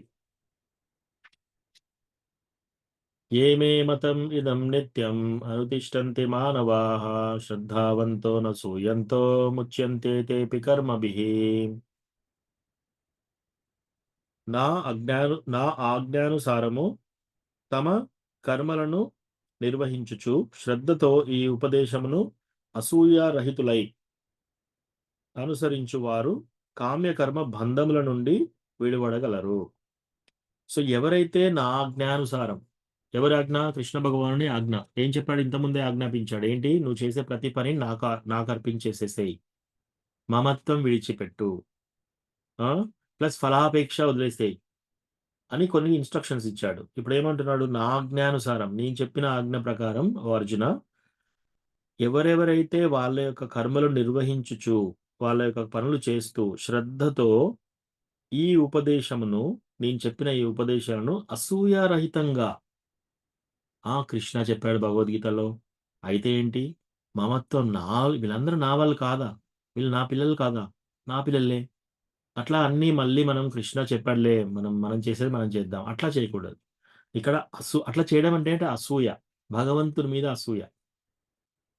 ఎవరైనా ఇంకా డివోటీ కాలేదు అంటే భగవంతుని మీద ఇంకా అసూయ. కృష్ణ నువ్వెందుకు ఎంజాయ్ చేయాలి, నేను కూడా ఎంజాయ్ చేయాలి అనేది అసూయ. అది తెలియకుండా ప్రతి ఒక్కరికి అసూయ ఉంటుంది. మనము ఓన్లీ డివోటీస్కే ఆ అసూయ నుంచి బయటపడతారనమాట, అసూయ లేని వాళ్ళు. నువ్వేంటి నాకు చెప్పేది, భగవద్గీతలో నువ్వు చెప్తే మాత్రం నేను పాటించాలా, నాకు ఇష్టం వచ్చినట్టే నేను చేసేసుకుంటాను అట్లా. ఇక్కడ ఏమంటున్నాడు? అసూయ రహితులై అనుసరించువారు, ఎవరైతే ఇవన్నీ అనుసరిస్తారో, నేను చెప్పిన ఇన్స్ట్రక్షన్స్ ఎవరైతే ఫాలో అవుతారో కామ్యకర్మ బంధముల నుండి విడిపడగలరు. సో కామ్యకర్మ బంధనం అంటే ఏంటి? మనం ఏ పని చేసినా సరే, మనం మంచి కార్యక్రమం, పుణ్యకార్యం చేసినా సరే, పాపకార్యం చేసినా సరే, దాంట్లో మనకేమవుతుందంటే, పుణ్యకార్యం చేసినప్పుడు పుణ్య బ్యాంక్ అకౌంట్లో యాడ్ అవుతుంది, పాపకార్యం చేసినప్పుడు అది పాపంలో యాడ్ అవుతుంది. అట్లా అట్లా నిలువ పెరుగుతూ పెరుగుతూ అకౌంట్ పెరుగుతూ పెరుగుతూ ఏమవుతుంది, నెక్స్ట్ జన్మలో మళ్ళీ మనం జన్మ తీసుకొని ఆ పుణ్యము అనుభవించాలి, ఈ పాపము అనుభవించాలి. సో కొందరు ఏం చేస్తారంటే, నేను సంఘంలో చాలా మంచివాడిని, అందరికి హెల్ప్ చేస్తాను, ఓన్లీ పుణ్యకార్యాలు చేస్తానని చేసేవాళ్ళు చాలామంది ఉన్నారు. అట్లా చేసినా కూడా వాళ్ళు కూడా బందీ అవుతున్నారు. ఎలా అవుతున్నారు? ఎవరెవరికి మీరు హెల్ప్ చేశారో, ఎవరెవరికి మీరు అన్నదానం చేశారో, ఎవరెవరికి మీరు డబ్బులు ఇచ్చారో, ఎవరెవరిని మీరు కాపాడారో, ఆ పుణ్య అకౌంట్ మీద పెరిగింది బాగా. సో మళ్ళీ చనిపోయిన తర్వాత ఇంకొక జన్మ వస్తుంది. ఆ జన్మలో మీరు ఇవన్నీ అనుభవించాలి. ఎందుకు? మీరు పూర్వజన్మలో పుణ్యం చేశారు కాబట్టి. సో అట్లా కూడా బంధం అయిపోయింది. బద్ధత్వం ఏర్పడింది. రైట్? సో అందుకని మనము ఆ పుణ్యము చేయడము, ఇటు పాపం చేయడము 2 ఆపేసి కృష్ణ భగవానుడి గురించి పనిచేయడం మొదలుపెట్టాలి. కృష్ణ భగవానుడి గురించి పనిచేస్తే ఏమవుతుందంటే, మీ పుణ్య అకౌంట్‌లో యాడ్ కాదు, పాప అకౌంట్‌లో యాడ్ కాదు. 2 జీరో అయిపోతాయి. అప్పుడు మీకేంటి? మీరు కృష్ణ అకౌంట్‌లో ఉండి మీరు పని చేస్తే మీకు బద్ధత్వం అనేది, బందీ అనేది ఉండదనమాట. అంటే ఇంకో జన్మ తీసుకోవాల్సిన అవసరం లేదు. సో అందుకే మనం భగవద్గీత తీసుకొని చాలా కేర్‌ఫుల్‌గా ఉండాలి. ఇయాల రేపు ఏమవుతుందంటే, బాగా కష్టపడతారు. చిన్నప్పుడంతా కష్టపడి చదువుకుంటారు, కొంత డబ్బు సంపాదిస్తారు. ఆ డబ్బు సంపాదించగానే కొందరు ఏం చేస్తారు, ఆ డబ్బుతో నలుగురిని పిలిచి, ఫ్రెండ్స్ అందరినీ పిలిచి పెద్ద పార్టీ చేసుకుంటారు. మాంసాహారంతో భోజనం పెడతారు, మందు పెడతారు, అన్నీ చేస్తారు. దాంట్లో ఏమవుతుందంటే వాళ్ళకి తెలియకుండా ఆ యొక్క కర్మ వాళ్ళకి యాడ్ అయిపోతుంది. యాడ్ అయిపోయి ఇంకో జన్మలలో వాళ్ళు ఆ పాపం అనుభవించాల్సిందే. కొందరు ఏం చేస్తున్నారు, సరే వెజిటేరియనే, ఇట్లాంటివి చేయట్లేదు. ఈ 2 చేయకుండా వాళ్ళు ఏం చేస్తున్నారు, ఆహ్, ఒక విద్యాలయానికెళ్ళి డొనేషన్ ఇస్తారు, ఒక ₹1,00,000. అనాథాశ్రమానికెళ్ళేసి ఇవి ఈ పిల్లలందరికీ ఈ సంవత్సరం ఫీజంతా నేను కడతాను అని చెప్పేసి. పుణ్యకార్యాలు ఇవన్నీ. సో ఇట్లా చేసే వరకు వాళ్ళకేమవుతుంది, పుణ్య అకౌంట్ యాడ్ అయితుంది. అట్లా కూడా బందీ అయిపోతున్నారు. నెక్స్ట్ జన్మలో ఇంకో మంచి లైఫ్ వస్తుంది, ఇంకా అనుభవించాలి పరిస్థితి వస్తుంది. సో అప్పుడు ఏమవుతుంది, మనకు ఎక్కువ డబ్బు, ఎక్కువ అందం వచ్చినప్పుడు ఏమవుతుంది, ఆటోమేటిక్‌గా గర్వము అవన్నీ కూడా పెరుగుతాయి. అవన్నీ పెరిగి ఏమవుతుంది, మళ్ళీ అప్పుడు చేసిన తప్పులు అవన్నీ యాడ్ అవుతున్నాయన్నమాట. సో అట్లా. ఇక్కడి వరకు మనం చదివాము. ఓకే. సరితా మాతాజీ మీరు చదువుతారా? ప్రభుజీ హరే కృష్ణ. యెస్. చదువుతారా మాతాజీ? చదువుతాను. అధ్యాయం చెప్పండి ప్రభుజీ. 3వ అధ్యాయం భగవద్గీత 3వ అధ్యాయం 32వ శ్లోకం. 22వ శ్లోకం.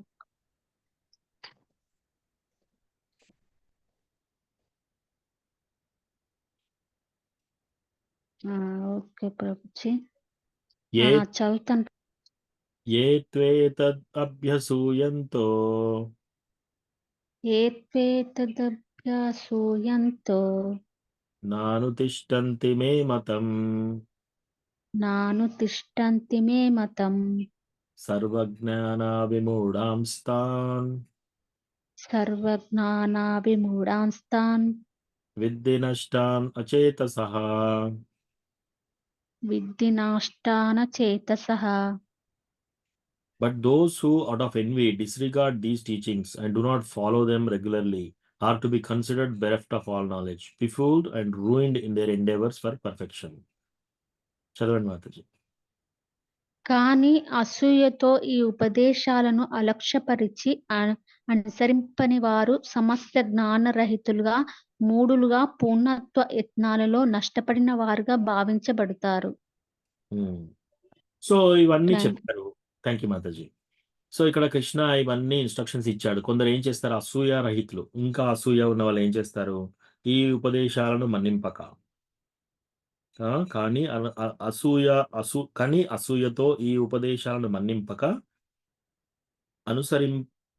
మన్నింపక అనుసరింపని వారలు జ్ఞానరహితులుగా. ఎవరైతే అనుసరించరో ఈ యొక్క ఉపదేశాలు వాళ్ళు ఏమవుతారంట, జ్ఞానరహితులు అంటే జ్ఞానం కోల్పోతారు. మూఢులు అంటే తెలివి తక్కువ వాళ్ళుగానే ఉంటారు, మూర్ఖులుగా. పూర్ణత్వం పొందు యత్నంలో నాశమునందు వారిగా భావింపబడుదురు. నాశం నొందడం అంటే ఏంటి, ఫూల్ అవ్వడం అంటే వాళ్ళు ఏం చేస్తున్నారు, ఏదో ట్రై చేస్తున్నారు. నేను ఇది సాధిద్దాము, నేను సంఘాన్ని రక్షిస్తాను, నేను ఈ కులాన్ని రక్షిస్తాను, నేను ఈ వీధిని రక్షిస్తాను. ఇట్లా చాలా మంది స్వామి భావం.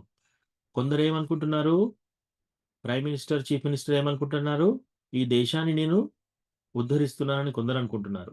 ఒక టీచర్ ఒక సంస్థలో ఏమనుకుంటున్నాడు, ఈ స్కూల్ని నేను ఉద్ధరిస్తున్నానని టీచర్ అనుకుంటున్నాడు. అట్లాగా అయిపోయి రిటైర్ అయిపోయి ఇంట్లో కూర్చొని కూడా వాళ్ళు ఏం చేస్తున్నారు, ఆ వీధిని ఉద్ధరిస్తున్నారు. అందరి వీధిలో వచ్చిపోయే కష్టాలన్నీ వాళ్ళు ప్రాబ్లమ్ సాల్వింగ్ పెద్ద మనిషిగా కూర్చొని వాళ్ళన్నీ చెప్తున్నారు అన్నమాట, తీర్పులు చెప్తున్నారు. ఇదంతా స్వామి భావం. స్వామి భావం అంటే నేను, మమత్వం.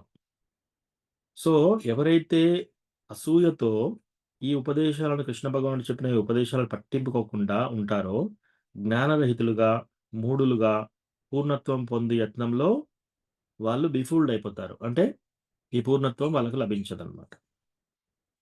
అది చెప్తున్నారు.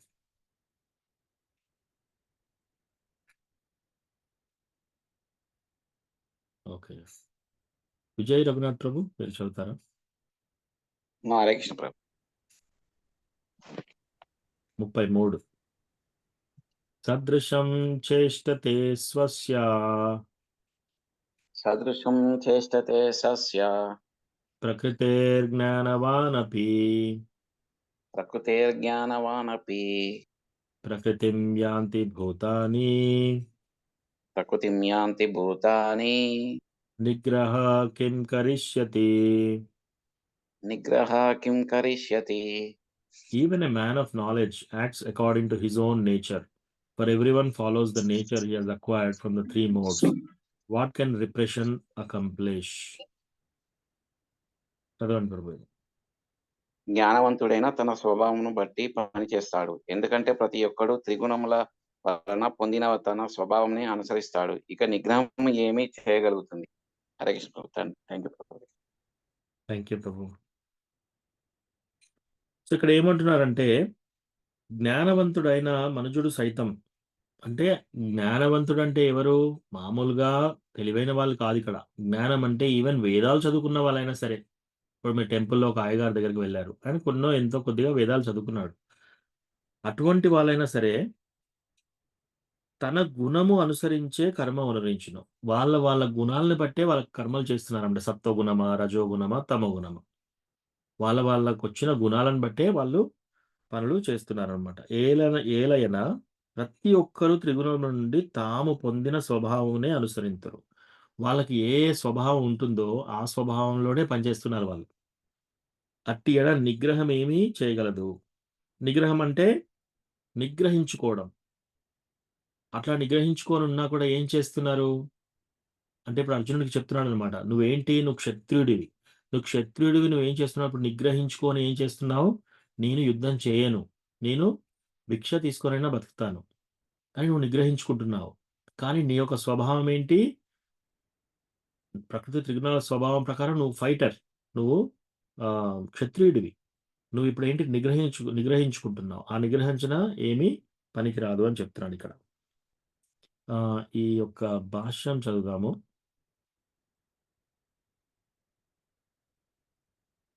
ఓకే.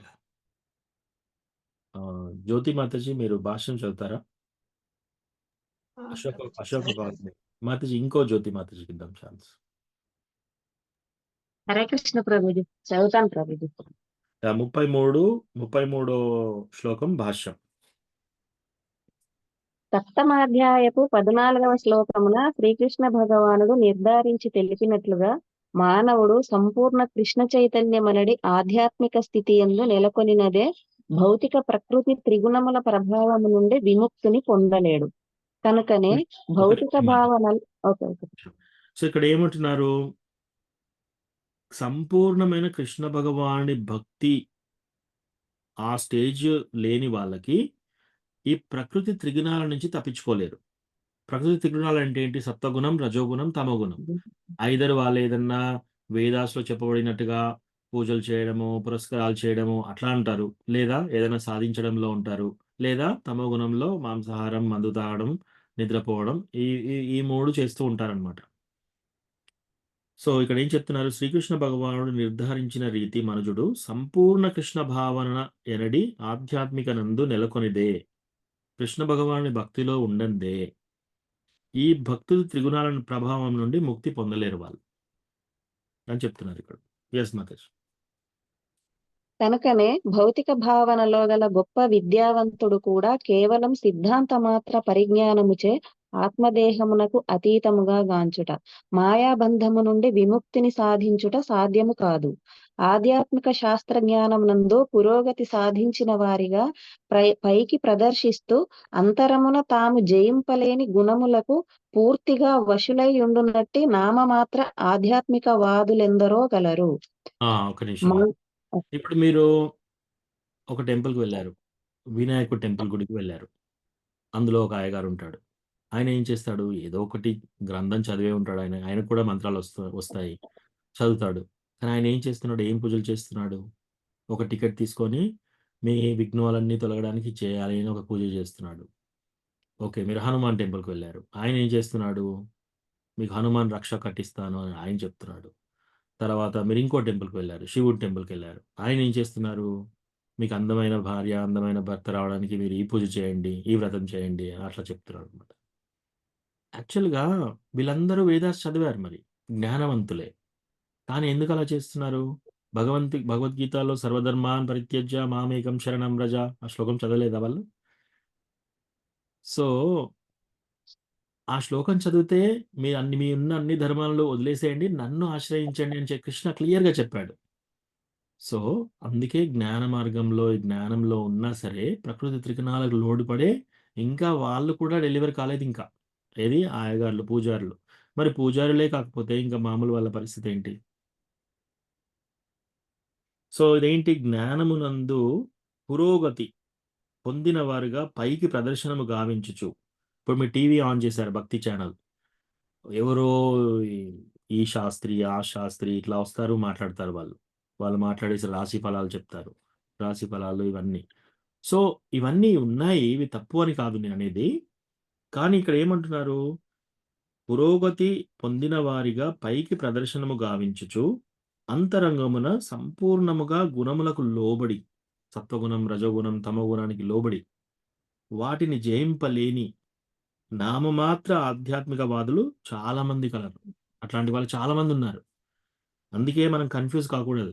ఓ వీళ్ళందరూ చేస్తున్నారు కదా, ఈ శాస్త్రి ఇలా చెప్పాడు, ఈ భక్తి ఛానల్లో ఈయన ఇలా చెప్పాడు, ఈ స్వామీజీ ఇలా అన్నాడు, ఆ స్వామీజీ ఇలా చెప్పాడు, ఇక్కడ ఇంకో టెంపుల్ ఉంది, అక్కడ ఆ టెంపుల్ ఉంది, వాళ్ళ పూజ చేస్తే నా కోరిక తీరింది.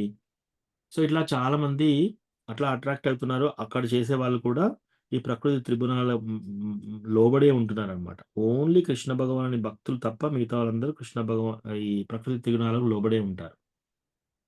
ఎస్ మాతాజీ. మానవుడు విద్యా జ్ఞాన సంపన్నుడైనను భౌతిక ప్రకృతితో గల సుదీర్ఘ సంబంధముచే బద్ధుడైయుండును. మానవుడు తన భౌతిక స్థితిని అనుసరించి వివిధ కర్మలలో నెలకొని ఉన్నప్పటికీ భౌతిక బంధముల నుండి విముక్తి నొందుటకు కృష్ణ చైతన్యము తోడ్పడును. కనుకనే భౌతిక బంధాలంటే ఈ యొక్క ప్రాపంచ లైఫ్ లో ఉన్న బంధాలను, వీటి నుంచి మనం తొలగాలి అంటే కృష్ణ భగవానుని భక్తి మార్గం తీసుకోవాలి. అది ఇంపార్టెంట్.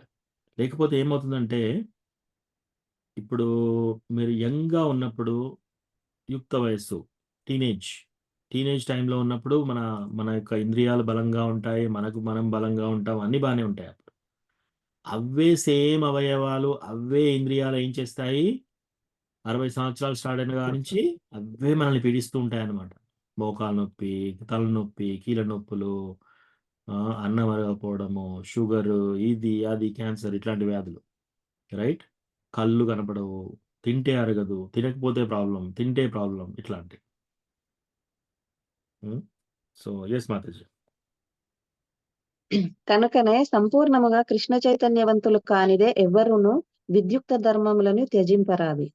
విద్యుక్త ధర్మములను హఠాత్తుగా త్యజించి నామమాత్ర యోగిగా లేదా కృత్రిమముగా ఆధ్యాత్మిక వ్యక్తిగా మారుటకు యత్నింపరాదు. మానవుడు తానున్న స్థితి అందే నిలిచి ఉత్తమ శిక్షణ ద్వారా కృష్ణ చైతన్యమును పొందుటకు ప్రయత్నించుటయే ఉత్తమమైన విధానము. ఆ విధముగా అతడు శ్రీకృష్ణుని మాయాబంధము నుండి విడుదలను పొందగలడు. సో కొందరు ఏం చేస్తారు, ఓకే వెళ్తారు, శ్మశాన వైరాగ్యం అంటారు దీన్ని. వెళ్తారు, ఎవరో చనిపోతే అక్కడికి వెళ్తారు, అక్కడికి వెళ్ళిపోయి చూస్తారు, శవాన్ని చూస్తారు, కాల్చడం చూస్తారు, అంతా చూసేసి వైరాగ్యం వచ్చేస్తుంది వాళ్ళకి. ఏంటి లైఫ్, ఈ సంపాదన, ఇవన్నీ ఎన్ని రోజులు ఉంటాయి, మనకి ఎన్ని రోజులు ఉండవు, ఇదంతా శాశ్వతం కాదు, నేను కూడా అన్ని వదిలేస్తాను, నేను కూడా వెళ్ళిపోతాను, నేను కూడా అడవిలోకి వెళ్ళిపోతాను. ఇదంతా కృత్రిమ అన్నమాట. మన యొక్క విద్యుత్ కర్మ ధర్మాలను మనం అట్లా విడిచి వెళ్ళకూడదు. రైట్? ఈవెన్ కొన్ని రోజులు భగవద్గీత చదివేసి అన్నీ వదిలేస్తాను, అది కుదరదు, అట్లా చేయకూడదు. సో నువ్వేంటంటే, నువ్వు ఏ ప్లేస్లో ఉన్నావో ఆ ప్లేస్లో, ఏ ఆశ్రమంలో ఉన్నావో ఆ ఆశ్రమంలో అలా ఉండి కృష్ణ భగవానుడి భక్తిని లైఫ్లో యాడ్ చేసుకో. అలా భక్తి మెల్లమెల్లగా పెరుగుతూ వస్తుందన్నమాట. అట్లా చేయాలి, కానీ నేను అన్నీ వదిలేసి అందరినీ వదిలేసి వెళ్తానని అనకూడదు. యాక్చువల్లీ అర్జున కూడా ఒక రకంగా అలాగే చేస్తున్నాడు కదా ఇప్పుడు. ఆయన ఏం చేస్తున్నాడు, నాకు యుద్ధం వద్దు, ఇదంతా ఏమొద్దు, నేను అడవిలోకి వెళ్ళి అడుక్కొనైనా ఉంటాను అని చెప్పేసి. సో అట్లా. ఇంకొక శ్లోకం. హరే కృష్ణ రాధికా మాతాజీ, దండవత్ ప్రణామం. ప్రణామాలు ప్రభుజీ. హరే కృష్ణ. సో వర్ణ మాతాజీ మీరు చదువుతారా?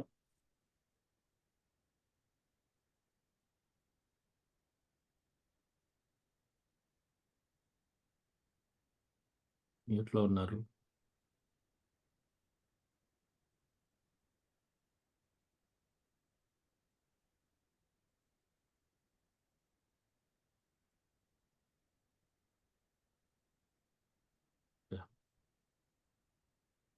ఓకే. వసంతి మాతాజీ, కృష్ణమూర్తి ప్రభు.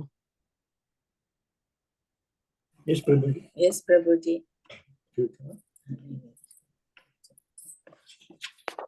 34. ఇంద్రియస్యేంద్రియస్యార్థే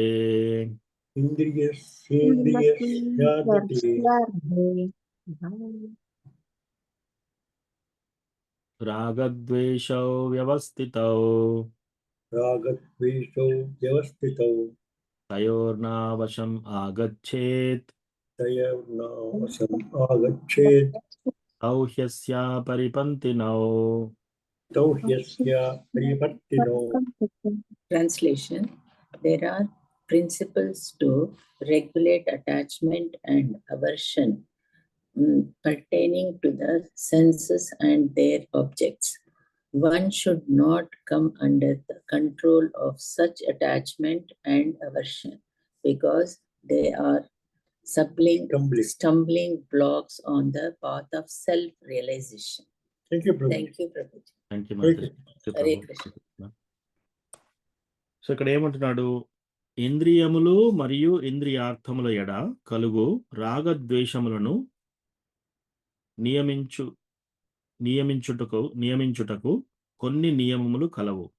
ఆత్మానుభవ మార్గము ఆ రాగద్వేషములు ఆటంకములు వంటివి కావున వాటికి ఎవ్వరు వశము కాకూడదు. సో ఇంద్రియాలు ఇంద్రియార్థములు అంటే ఏంటో మనం తెలుసుకోవాలి. ఫస్ట్ ఇంద్రియాలు అంటే ఏంటి? పంచేంద్రియాలు. పంచేంద్రియాలు కదా, ఇంకా ఎక్కువ ఉన్నాయి ఇంద్రియాలు, కానీ పంచేంద్రియాల ఎగ్జాంపుల్ చూద్దాం. ఒకటి కళ్ళు, తర్వాత నాలుక, చెవులు, మన యొక్క చర్మము, తర్వాత మన యొక్క ముక్కు. ఇవి ఇంద్రియాలు, రైట్? ఇవన్నీ ఇంద్రియాలు. ఇంద్రియార్థములు అంటే ఏంటి? ఈ ఇంద్రియాలకు ఏదైతే భోగాన్ని ఇస్తాయో అవి ఇంద్రియార్థములు.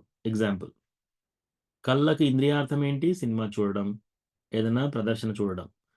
నాలుకకి ఇంద్రియార్థం ఏంటి? గాసిప్ మాట్లాడడం, నలుగురితో కూర్చొని కబుర్లు చెప్పుకోవడం, రైట్? లేకపోతే వాళ్ళ మీద దూషణ చెప్పడం, వీళ్ళ దూషణ చెప్పడం, అది. లేకపోతే ఏది పడితే తినడం, నాలుకకి ఏది రుచిగా కనిపిస్తే అది తినడం, రైట్? నాన్ వెజిటేరియన్ తినడము, ఏది అన్ని తినడం అనమాట. సో ఇది నాలుక యొక్క ఇంద్రియార్థం. చెవులకు ఇంద్రియార్థం ఏంటి? సాంగ్స్ వినడం, పాటలు వినడం. చర్మానికి ఇంద్రియార్థం ఏంటి? ఏదైనా గట్టి వస్తువు కానీ మెత్తటి వస్తువు కానీ తాకడం. ముక్కుకు ఇంద్రియార్థం ఏంటి? ఏదైనా మంచి సువాసన తీసుకోవడం. సో ఇవి ఇంద్రియాలు మరియు ఇంద్రియార్థముల ఎడ కలుగు రాగద్వేషములను నియమించుటకు కొన్ని నియమాలు కలవు. ఆత్మానుభవ మార్గమున ఆ రాగద్వేషములు ఆటంకముల వంటివి కావున వాటికి ఎవ్వరు వశం కాకూడదు. ఇట్లా ఉంది. సో ఈ పర్పోర్ట్ భాష్యం చదువుదాం. సో జ్యోతి మాతాజీ మీరు చదవండి. జ్యోతి చందుపట్ల మాతాజీ. యా, ప్రభుజీ. స్లోగా చదవండి మాతాజీ, ఒక్కొక్కటి మనం డిస్కస్ చేద్దాం. ఇది లాస్ట్ శ్లోకం.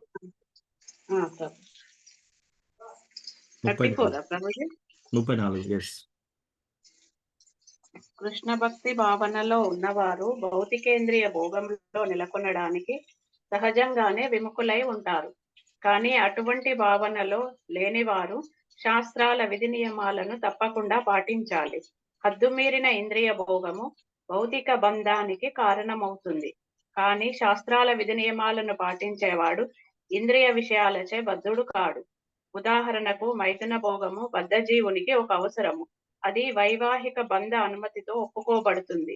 శాస్త్ర ఆదేశాలను బట్టి మనిషి తన భార్యతో తప్ప ఇతర ఏ స్త్రీతోనూ మైథున క్రియలో పాల్గొనడం నిషేధింపబడింది. ఇతర స్త్రీలందరినీ అతడు తన తల్లితో సమానంగా భావించాలి. కానీ అటువంటి ఆదేశాలు ఉన్నప్పటికీ పురుషుడు ఇతర స్త్రీలతో మైథున సంబంధం కలిగి ఉండడానికి మొగ్గు చూపుతాడు. ఈ కోరికలను అణిచివేయాలి, లేకపోతే అవి ఆత్మానుభూతి మార్గంలో ఆటంకాలు అవుతాయి. భౌతిక దేహం ఉన్నంత వరకు దేహ అవసరాలు. సో ఇక్కడ ఏం చెప్పారు? ఎగ్జాంపుల్ ఈ మైథున భావము, స్త్రీ పురుషుల కలయిక, ఇది అందరికీ ఇది అట్రాక్షన్ ఉంటుంది. సో దీంట్లో ఏం చేయాలి? మీరు శాస్త్రంలో ఏం చెప్పారంటే, మీరు ఇట్లా ఉన్నప్పుడు గృహస్థాశ్రమం తీసుకొని, అంటే గృహస్థాశ్రమం అంటే పెళ్లి చేసుకొని గృహస్థాశ్రమంలో మీరు పిల్లల్ని కనొచ్చు. కృష్ణ ఏం చెప్పాడు భగవద్గీతలో? ధర్మా విరుద్ధో భూతేషు కామోస్మి భరతర్షభ. ధర్మానికి విరుద్ధంగా కాని కామము, స్త్రీ పురుషుల యొక్క కలయిక ధర్మ విరుద్ధం కానటువంటి ఆ కలయికలో మీరు పొందే సుఖాన్ని కూడా నేనే అని చెప్పాడు కృష్ణ. కానీ ధర్మా విరుద్ధ భూతేషు, ధర్మానికి విరుద్ధంగా కాకుండా. కానీ కొందరు ఏం చేస్తున్నారు? ఇది శాస్త్రంలో చెప్పారు, ఇది తప్పు అని తెలిసి కూడా పరస్త్రీ పరపురుషులతో అక్రమ సంబంధాలు పెట్టుకోవడం, అది తప్పు అని చెప్తున్నారు ఇక్కడ. ఎస్ మాతాజీ. అయినా అటువంటి అనుమతులకు సంబంధించిన నియంత్రణ మీద మనం ఆధారపడకూడదు. అనాసక్తితోనే ఆ నియమ నిబంధనలను మనిషి అనుసరించాలి. ఎందుకంటే నియమాలతో ఇంద్రియ భోగాన్ని అనుభవించడం కూడా అతనిని తప్పుదోవ పట్టిస్తుంది. రాచమార్గాల పైన కూడా ప్రమాదం జరిగే అవకాశం ఎప్పుడూ ఉంటుంది కదా. రాచమార్గాలను చక్కగా ఉంచిన సురక్షిత రహదారిపై ప్రమాదం ఉండనే ఉండదని ఎవ్వరూ పూచి ఇవ్వలేరు. భౌతిక సాంగత్య కారణంగా ఇంద్రియ భోగ వాంఛ ఎంతో కాలం నుండి కొనసాగుతుంది. అందుకే సక్రమమైన ఇంద్రియ భోగము ఉన్నప్పటికీ పతనానికి అవకాశం ఉన్నది. కనుక సక్రమ ఇంద్రియ భోగం పట్ల ఆసక్తిని కూడా అన్ని రకాలుగా వదిలిపెట్టాలి. ఒక కానీ నిమిషం. కృష్ణ భక్తి ప్రభుజీ. ఇక్కడ ఏమన్నారు భగవద్గీతలో చెప్పారు? ఏమని? ధర్మావిరుద్ధో భూతేషు కామోస్మి భరతర్షభ. సో మనం ధర్మానికి లోబడి ఉండి భార్యతో భర్తతో మనం పెళ్లి చేసుకొని మనం సుఖాన్ని అనుభవించవచ్చు అని చెప్పారని, అట్లా అని కూడా మనం ఎక్కువగా అలా అంటే అది అప్రూవ్డ్, వేదాస్లో అప్రూవ్డ్ అయినా సరే కూడా మనం ఏంటంటే అందులో ఎక్కువ ఆతృత మనం చూపించకూడదు. ఎట్లాగూ ఇది అప్రూవ్ అయిపోయింది కదా పెళ్లి చేసుకున్న తర్వాత భార్యాభర్తలు అని చెప్పేసి. సో శిలా ప్రభుపాద ఏం చెప్తాడంటే, మీరు ఆ యొక్క కోరిక తగ్గించుకోలేకపోతే పెళ్లి చేసుకోండి, పిల్లల్ని కనండి, ఆ పిల్లల్ని కృష్ణ భగవానుని భక్తిలో పెంచండి. అంతేకాని ఇంకా నాకు లైసెన్స్ వచ్చేసింది కదా, పెళ్లి చేసుకున్నాను, నాకు లైసెన్స్ వచ్చేసింది కదా అని అదే విధంగా ఓన్లీ ఇంద్రియ భోగమే చేస్తే అది కూడా ప్రాబ్లమే అని చెప్తున్నాడు. ఈవెన్ భార్యాభర్తల మధ్యలో కూడా. ఎస్ మాతాజీ. కానీ కృష్ణ భక్తి భావన పట్ల ఆసక్తి అంటే సర్వదా శ్రీకృష్ణుని ప్రేమయుత సేవలో పనిచేయడం మనిషిని అన్ని రకాలైన ఇంద్రియ కలాపాల పట్ల అనాసక్తుని చేస్తుంది. కనుక ఎవడు జీవితంలోని ఏ స్థితిలోనైనా కృష్ణ భక్తి భావన పట్ల అనాసక్తుడు కావడానికి ప్రయత్నించకూడదు. చిట్ట చివరకు కృష్ణ భక్తి భావన స్థితిలో నెలకొనడమే అన్ని రకాలైన ఇంద్రియాసక్తుల నుండి బయటపడడంలోని సంపూర్ణ ఉద్దేశం. ఎస్. సో అట్లా అయితే మనము ఈ ఈ యొక్క దీని నుంచి మనం బయటపడడం ఎలా? కృష్ణ భగవాని భక్తియుత సేవలో. మనం భక్తియుత సేవ అంటే ఏంటి? టెంపుల్కి వెళ్ళడం. మనం వెళ్ళి కృష్ణ భగవానుని యొక్క విగ్రహాన్ని మనం కళ్ళతో చూసామనుకోండి, ఇంకా ఈ కళ్ళకి ఏమవుతుందంటే తృప్తి వచ్చేసి వేరే సీరియల్స్ మీద, సినిమాల మీద ఇంట్రెస్ట్ పోదు. కృష్ణ భగవానుని ప్రసాదం మనం ఏదైనా కృష్ణ భగవానునికి ఆఫర్ చేసి మనం తిన్నామనుకోండి, ఈ నాలుకకి ఏమవుతుంది? ఈ నాలుక సాటిస్ఫై అయిపోతుంది. సో ఈ నాలుక మళ్ళీ అవి ఇవి మాట్లాడడం, చాడీలు చెప్పడము, గాసిప్ మాట్లాడడం కంటే ఓన్లీ కృష్ణ భగవానుని కీర్తన చేయడానికి, జపా చేయడానికి వాడతాం. అట్లా చేస్తుంటే ఏమైందంటే ఈ నాలుకకి హయ్యర్ టేస్ట్ తగులుతుందనమాట. సో మనకి ఎప్పుడైనా సరే పెద్ద రుచి కలిగినప్పుడు చిన్న చిన్న రుచులకు మనం ఎక్కువ అట్రాక్ట్ కామన్నమాట. సో ఎప్పుడైతే మనం కృష్ణ భగవానుని భక్తిలోకి వస్తామో, ఆ విగ్రహం చూస్తే మన కళ్ళు ఆ హయ్యర్ టేస్ట్ అనుభవిస్తాయి. అత్యంత పై రుచి అనుభవిస్తాయి అన్నమాట కళ్ళు. అప్పుడు మనము ఈ సినిమాలు, సీరియల్స్ వదిలేయగలుగుతాం. ఎప్పుడైతే ఈ నాలుక కృష్ణ భగవాను నామం జపం చేయడం మొదలు పెడుతుందో, కృష్ణ భగవాను ప్రసాదం తినడం మొదలు పెడుతుందో, నాన్ వెజిటేరియన్ ఇవి వదిలేయడానికి ఈజీ అవుతుంది. ఎప్పుడైతే మనం కృష్ణ భగవానుని కీర్తన వినడము, కృష్ణ భగవానుని కథ వినడము, భాగవతం వినడము చేస్తామో, మన యొక్క చెవులు ప్యూరిఫై అయిపోతాయి. ఈ చెవులు ప్యూరిఫై ఏమవుతుంది?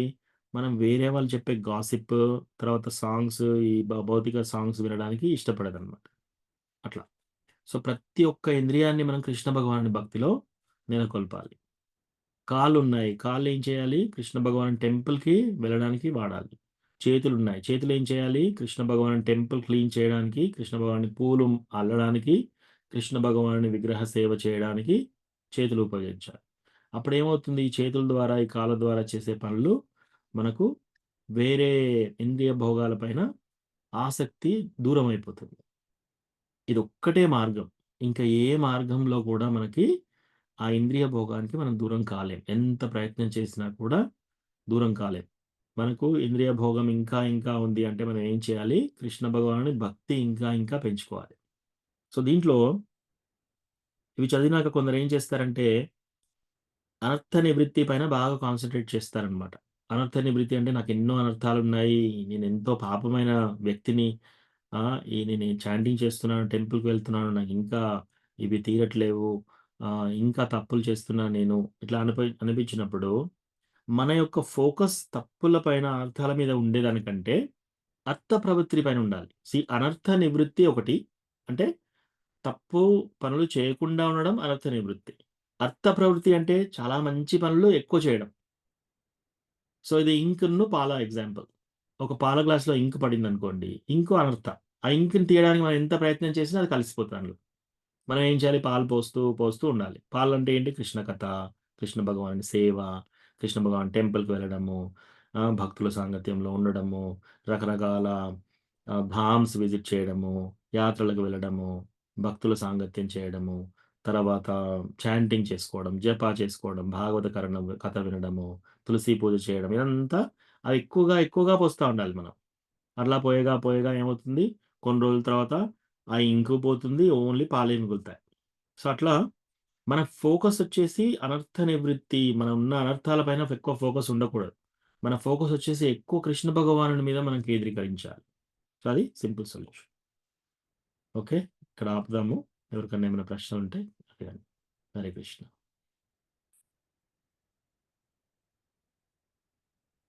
ప్రభుజీ ఒకటి యెస్ మాతాజీ. సరిత మాతాజీ. భౌతికం ప్రభుజీ అడగచ్చా ప్రభుజీ? యెస్ మాతాజీ.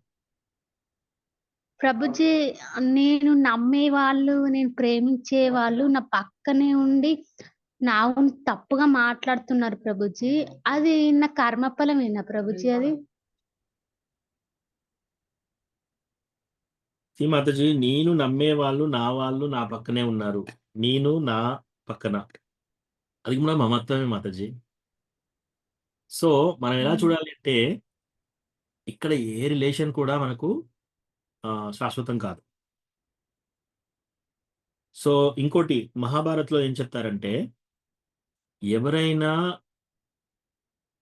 వేరే వాళ్ళ గురించి తప్పుగా మనకు చెప్తున్నారనుకోండి. ఒక ఎగ్జాంపుల్ చెప్తాను మీకు. ఒక కథలాగా చెప్తాను.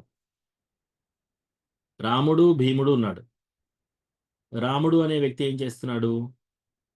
ఇంకొక కర్ణుడు అనే ఈ ఎగ్జాంపుల్ సరిగా ఉండదు. ఏబీసీ తీసుకుందాం. ఓకే. ముగ్గురు వ్యక్తులు ఉన్నారు మాతాజీ. ఏబీసీ. సో, ఈ ఏ వ్యక్తి ఏం చేస్తున్నాడు?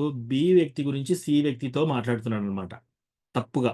ఈ ఈ బి వ్యక్తి ఉన్నాడు కదా! ఈయనకసలు అన్ని చాడీలు చెప్తున్నారు. అప్పుడు ఏమవుతుందంటే, బి వ్యక్తి అసలు అక్కడ సంభాషణలో లేడు.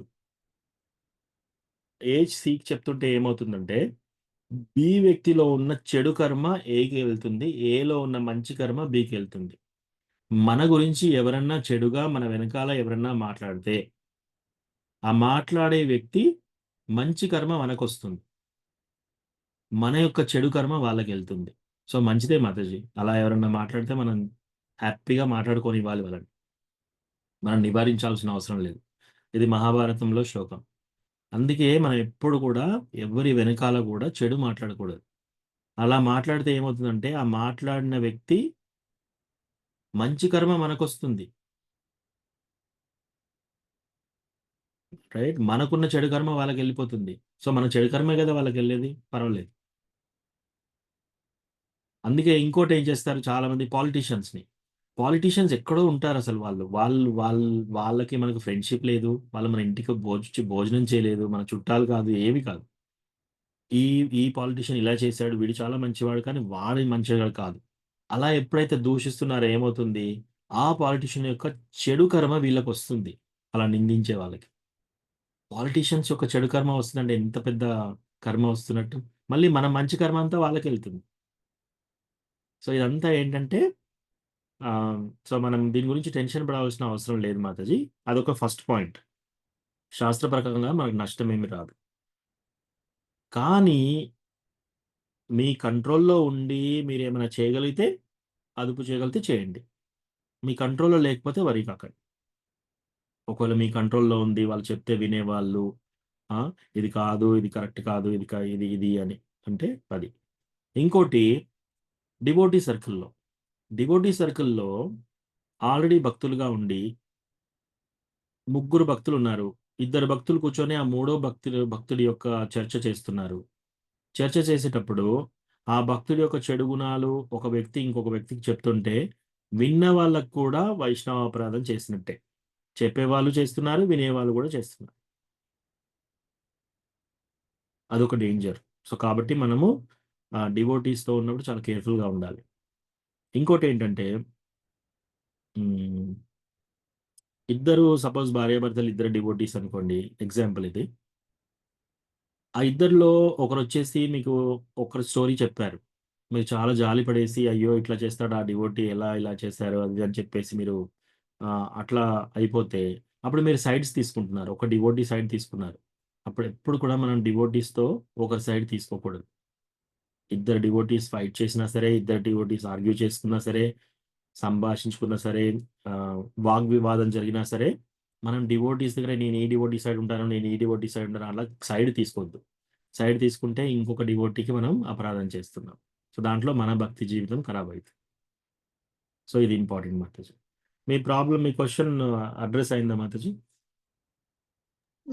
అర్థమైంది ప్రభుజీ. చాలా చాలా స్పష్టంగా అర్థమైంది. అయితే ప్రభుజీ నేను ఇన్ని రోజులు అనుకున్నా, అంటే వీళ్ళు నా గురించి తప్పుగా ప్రచారం చేస్తున్నారు. వాళ్ళు డివోటీసే ప్రభుజీ. అయితే పోయిన జన్మల నేను కూడా వేరే వాళ్ళ గురించి తప్పుగా మాట్లాడిన కావచ్చు. అందుకే ఇప్పుడు ఈ విధంగా జరుగుతుంది. ఇది నా కర్మే బాలేదు. వాళ్ళని నేను ఎందుకు అనాలి అని ఇట్లా నా మనసుకు నేను సర్ది చెప్పుకుంటూ వస్తున్నా ప్రభుజీ. యెస్. ఎవరైతే అట్లా అట్లా చేసే వాళ్ళలో ఎవరైతే మనకు మనం సర్ది చెప్పుకొని మనం రిటాలియేట్ అంటే మళ్ళీ మనము వాళ్ళను వెళ్లి మనం గొడవ పెట్టట్లేదు వాళ్ళతో. నిగ్రహించుకొని మనమే ఏం చేస్తున్నాం టాలరెన్స్ సహిస్తున్నాం. ఎవరైతే సహిస్తారో వాళ్ళ కృష్ణ భగవాన్ కృప వస్తుంది. సో, మీరలా సహించుకుంటున్నారు కాబట్టి మీకు కృష్ణ భగవానుని వస్తుంది. మనము భాగవతంలో చూస్తే ఈయన ఏం చేశాడు వృత్రాసురుడు ఆయన ముందు లైఫ్‌లో చిత్రకేతు విమానంలో వెళ్తూ శివుడిని చూసి నవ్వుతాడు. పార్వతిని తొడపైన కూర్చోబెట్టుకొని నువ్వు భాగవతం క్లాస్ చెప్తున్నావు. అందరూ సాధువులున్నారక్కడ. అట్లా అని చెప్పేసి నవ్వుతాడనమాట. నవ్వితే శివుడేమి అపరాధం తీసుకోడు. ఆయన కూడా అర్థం చేసుకుంటాడు. ఓ నా మంచికే అలా అనుకుంటున్నాడు అని. కానీ పార్వతి అపరాధం తీసుకుంటుంది. తీసుకొని శపిచ్చేస్తుంది ఇమ్మీడియేట్‌గా. నువ్వు రాక్షసునిగా జన్మిస్తావు నెక్స్ట్ లైఫ్‌లో అని. పోయి డివోటీస్‌గా ఉన్నవాళ్ళు డివోషనల్ సర్వీస్‌లో ముందుకెళ్ళి నేను డివోటీ కావాలనుకున్నప్పుడు ఎవరైనా వచ్చి నువ్వు రాక్షసుడివి అవుతావంటే ఎంత పెద్ద శాపం అది. ఈయన స్వభావం చూడండి. ఇమ్మీడియేట్‌గా అంటాడు. సరే అమ్మా మీరెట్లా అంటే అట్లా. సో, అది డివోటీ అన్నమాట. సో, మనం అట్లా ఇటువంటి వాటిల్లో రిటాలియేట్ తీసుకోవాల్సిన అవసరం లేదు. యాక్షన్ తీసుకోవాల్సిన అవసరం లేదు మాతాజీ. మీరు సహించగలిగితే సహించుకోండి. మన ప్రాణాలకు ఆపదొచ్చినప్పుడు డెఫినెట్‌గా మనం ఫైట్ చేయాలి. కానీ అంతవరకు ఇటువంటి చిన్న చిన్నయి ఓకే మాతాజీ. మనం సహించేసుకుంటే సరిపోతుంది.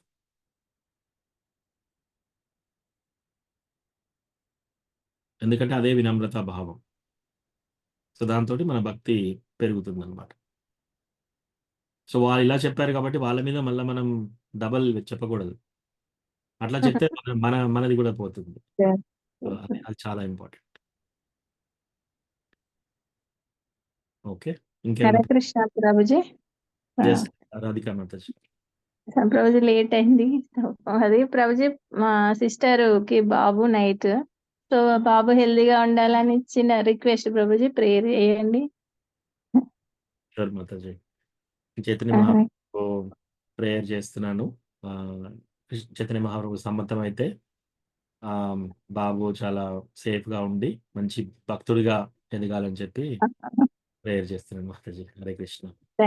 Thank you Prabhuji. ఇదొకటి ప్రభుజీ శ్లోకాస్ మనం మంచిగా అంటే మంచిగా నేర్చుకోవాలంటే ఎలా ఫాలో కావాలి ప్రభుజీ? అంటే ఎట్లా? సో, శ్లోకాలు నేర్చుకోవాలంటే మాతాజీ మీరు ఏ శ్లోకం నేర్చుకోవాలనుకుంటున్నారో ఒక కార్డ్ తీసుకోండి. ఒక కార్డ్ మీద ఫస్ట్ శ్లోక రాయండి. దాని ఇంకో సైడ్ ఓకే. మీనింగ్ రాసుకోండి. Okay. Word to word meaning తర్వాత అర్థం. అది రాసుకొని మీరు రోజు అది ఒక మీటర్ సాంగ్ లాగా మీటర్ తెచ్చుకోండి. మీటర్ తెచ్చుకొని రోజు అది పదే పదే చదువుకోండి. రోజు ఒక 10 సార్లు అట్లా. తర్వాత ఇప్పుడు మధ్యలో మీరు పని చేసేటప్పుడు, వంట చేసేటప్పుడు ఆ కార్డ్ పక్కన పెట్టుకోండి. ఆ కార్డ్ పెట్టుకొని అట్లా మీరు ఒక వారం రోజుల్లో ఒక శ్లోకం వచ్చేస్తుంది మీకు. అట్లా వచ్చిన తర్వాత అది మీకు మెమరైజ్ అయిపోయింది, కంఠస్థం వచ్చేసింది. దాని తర్వాత దాని అర్థం తీసుకోండి. అర్థం తీసుకొని అది ఏం అర్థము, దాన్ని అర్థాన్ని కూడా మెమరైజ్ చేసుకోండి. ఆ తర్వాత మీరు ఇంకో కార్డ్ తీసుకొని రెండో శ్లోకం, మీకు ఏదైనా నచ్చిన శ్లోకం రెండోది రాసుకోండి. అట్లా రాసుకొని అట్లా కార్డ్స్ అలా డెవలప్ చేసుకోవాలి. అట్లా మీరు 10 శ్లోకాలకు 10 కార్డ్స్ అట్లా చేసేసుకొని మళ్ళీ ఆ 10 అప్పుడప్పుడు ఎప్పుడన్నా ఒకసారి నెలకు ఒకసారి అన్ని చదువుకోవాలి ఫ్రీ టైంలో. సో అట్లా మెల్లమెల్లగా మెల్లమెల్లగా వస్తాయి Mataji. Okay bro, thank you Prabhuji. Hare Krishna. Hare Krishna.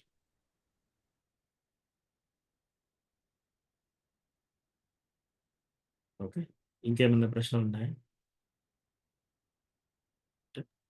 Prabhuji yes Mataji. ఈ శ్లోకాలు ఇట్లా వరుసగా నేర్చుకోవడం బెటరా, లేకపోతే ఇంపార్టెంట్ నేర్చుకోవడం బెటరా ప్రభుజీ? సో మాతాజీ, శ్లోకాలు మనం ఎన్ని నేర్చుకున్నా కూడా శ్లోకాల ద్వారా మనం కృష్ణాన్ని చేరాం. శ్లోకాల ద్వారా మనం భక్తి పెరగదు, శ్లోకాల ద్వారా మనం కృష్ణాకి దగ్గర కాము. కొందరికి జ్ఞాపక శక్తి ఎక్కువ ఉంటుంది, కొందరికి శ్లోకాలు చాలా ఫాస్ట్గా వస్తాయి, కొందరికి మెల్లగా వస్తాయి. కొందరు దాన్ని చక్కగా మీటర్లో పాడగలుగుతారు, కొందరు పాడలేరు. కొందరు వంట బాగా చేయగలుగుతారు, కొందరు వంట చేయలేరు. కొందరు క్లీనింగ్ బాగా చేస్తారు, కొందరు క్లీనింగ్ చేయలేరు. సో మనకు స్కిల్స్ ఆల్రెడీ ఇచ్చాడు కృష్ణ. ఒక్కొక్కరికి ఒక్కొక్క స్కిల్ ఇచ్చాడు ఇక్కడ. మనకి ఏది స్కిల్లో అది ఫాలో కావాలి మనం. వేరే డివోటీస్ అందరూ చేస్తున్నారు కదా మనం చేయాలి అని అట్లా చేయాల్సిన అవసరం లేదు. బట్ ఇంట్రెస్ట్ ఉండి మీకు ఒకవేళ మీకు శ్లోకాలు నేర్చుకునే అవకాశం ఉండి, మీకు కెపాసిటీ ఉంది, మీకు టైం ఉంది, మీరు అన్నీ కంఠస్థం చేసుకోవాల్సిన అది ఉంది మీకు అంటే చేయండి. లేకపోతే ఏదైనా ఇంపార్టెంట్ శ్లోకాస్ తీసుకున్నా కూడా వాటి మీనింగ్ అలా గుర్తు తెచ్చుకుంటే అది మంచిది. ఎందుకంటే ఇప్పుడు ఫర్ ఎగ్జాంపుల్ మీరు కుంతి మహారాణి ప్రేయర్స్ కంఠస్థం చేసుకున్నారనుకోండి, ఎప్పుడన్నా మీరు మామూలుగా ఫ్రీగా ఉన్నప్పుడు మీరు కుంతి మహారాణి ప్రేయర్స్ చదువుతూ ఆ మీనింగ్స్ మీరు మెమరైజ్, ఆ మీనింగ్స్ ఆలోచిస్తూ ఉంటే అట్లా మీరు కృష్ణ కాన్షియస్లో ఇంకెక్కువగా ఉండగలుగుతారు. సో అట్లా అవకాశం ఉంటే అన్నీ చేసుకోండి, లేదా మీరు బిజీగా ఉండి కొన్ని చేసుకోవాల్సి కొన్ని చేసుకోండి, మీ ఇష్టం. అది మన కెపాసిటీని బట్టి. హరే కృష్ణ ప్రభుజీ, మీది వాట్సాప్ గ్రూప్ ఉందా ప్రభుజీ వేరే ఏమైనా? అంటే దీనికి శ్లోకాలక మాతాజీ? లేదు మామూలుగా రెగ్యులర్ గా వేటికైనా ప్రభుజీ. లేదు మాతాజీ, ఇదే ఇప్పుడు మన క్లాస్ ఇది తెలుగు లింక్ ఒకటి, ఇది ఒకటి. తర్వాత ఇంగ్లీష్ కొన్ని ఉన్నాయి క్లాసెస్, అట్లా ఉన్నాయి. కానీ ఇది భక్తి రిక్షా మాత్రం ఇది ఒకటే మాతాజీ. Okay bro.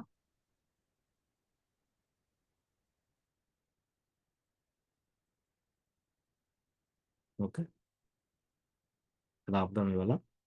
వాంఛాకల్పతరుభ్యస్య కృపా సింధుభ్యైవ చ పతితానాం పావనేభ్యో వైష్ణవేభ్యో నమో నమః. హరే కృష్ణ ప్రభుజీ.